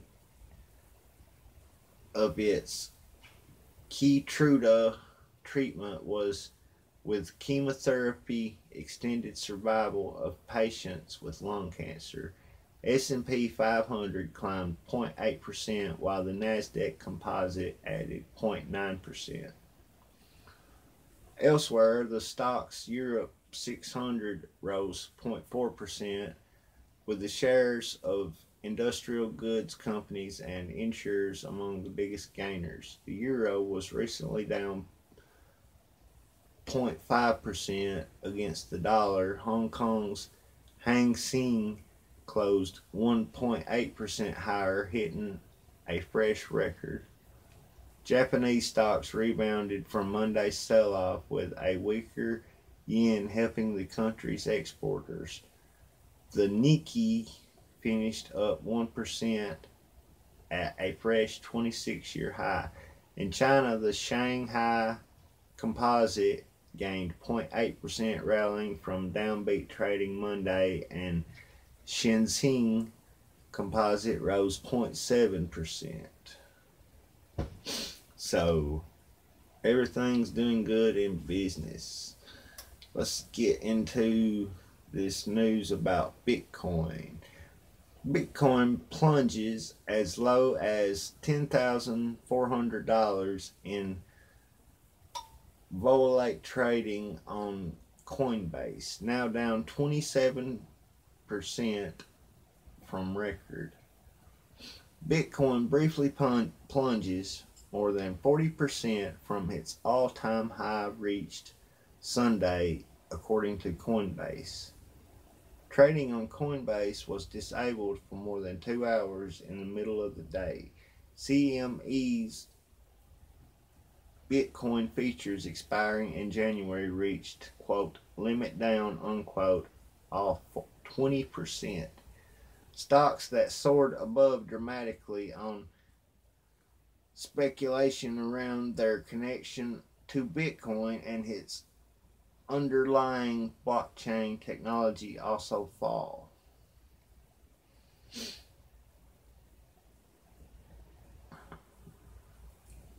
Bitcoin plunged Friday, taking the digital currency briefly below $11,000 and down 47% from a recent high hit at the start of the week.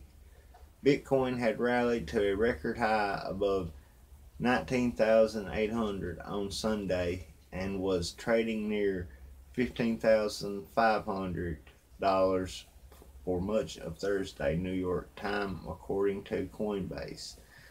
But an afternoon sell-off accelerated into the night and Coinbase dropped 30.2% Friday morning to a low $10,400 on Coinbase. It had recovered above 14,600 on Friday afternoon, off 27% from the all-time high. Explanation for the sell-off and extreme volatility. Quote, I would say the drop in Bitcoin is a result of the massive new inflows of retail investors who are relatively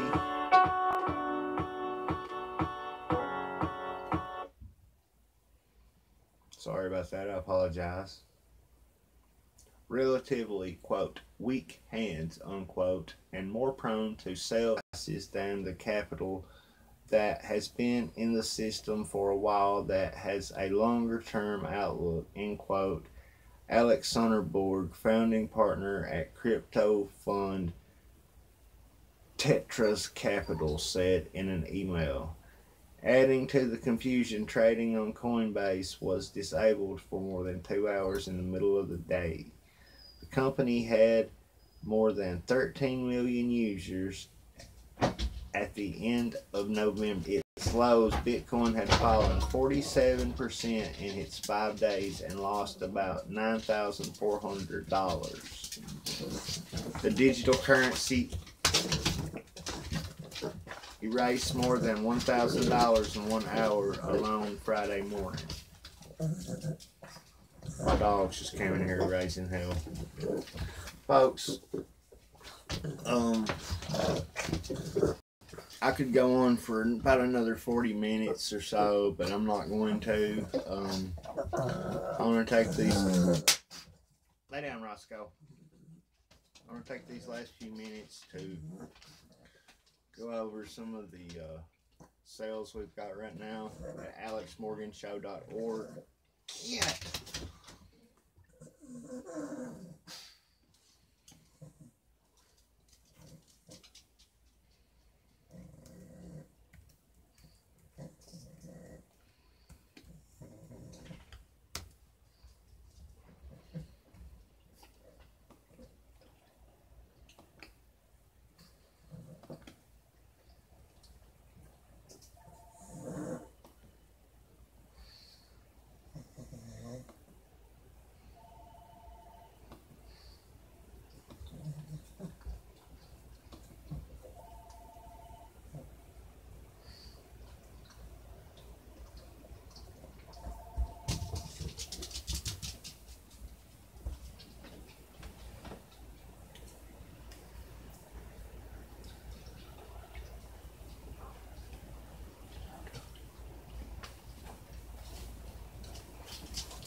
Shoot.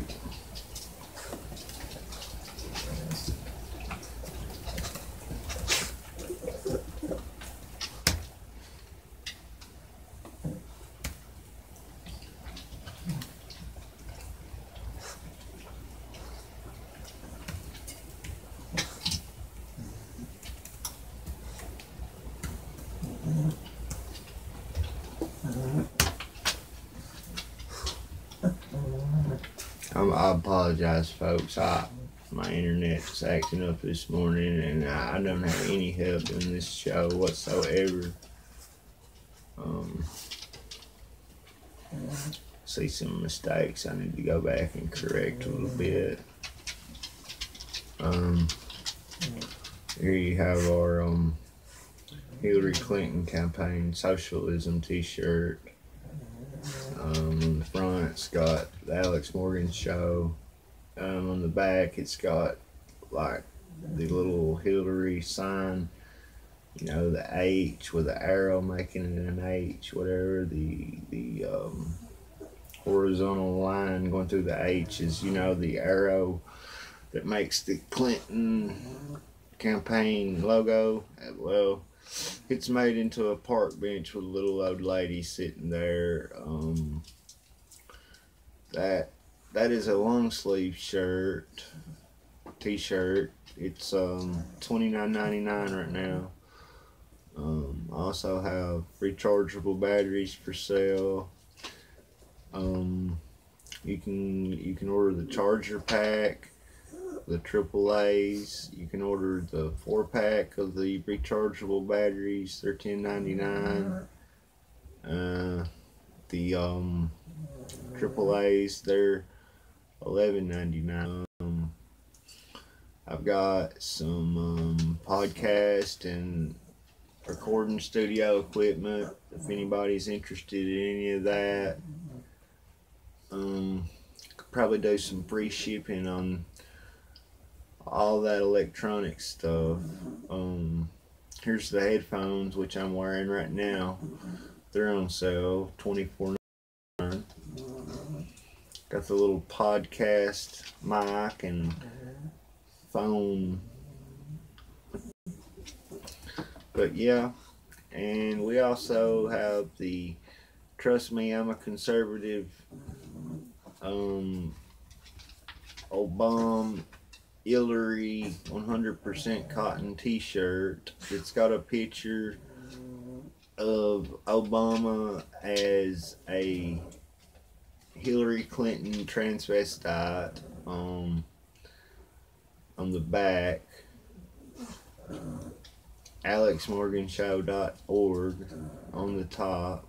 I actually need to change that, but that's about all the products I have right now. I do mean to add some more, and I'm going to change all those electronics to free shipping.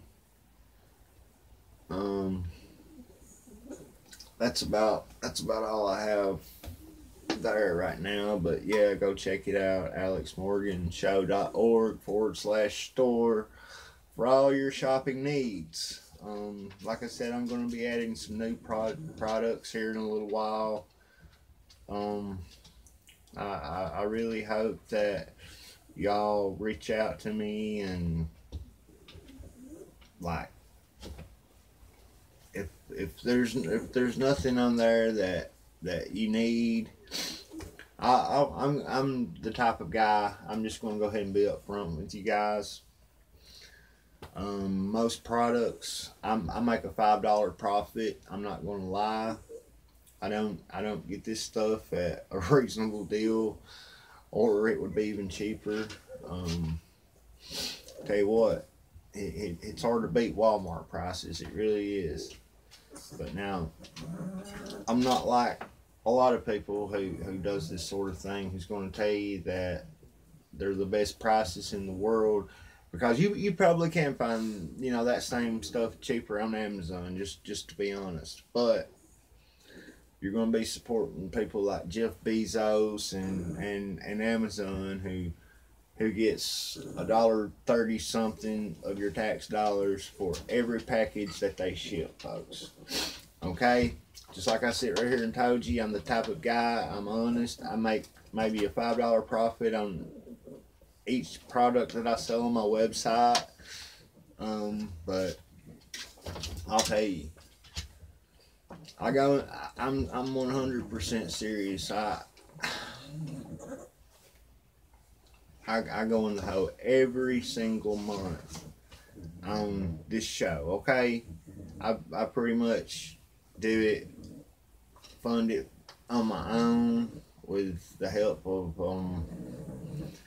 you know, my family members, my clan members, whatever you want to call it. But yeah, if it wasn't for people like that, I don't know what this place right here would do. I tell you what, there wouldn't be no Alex Morgan show, I can tell you that much. But yeah, there's nothing on the online store that y'all need or want.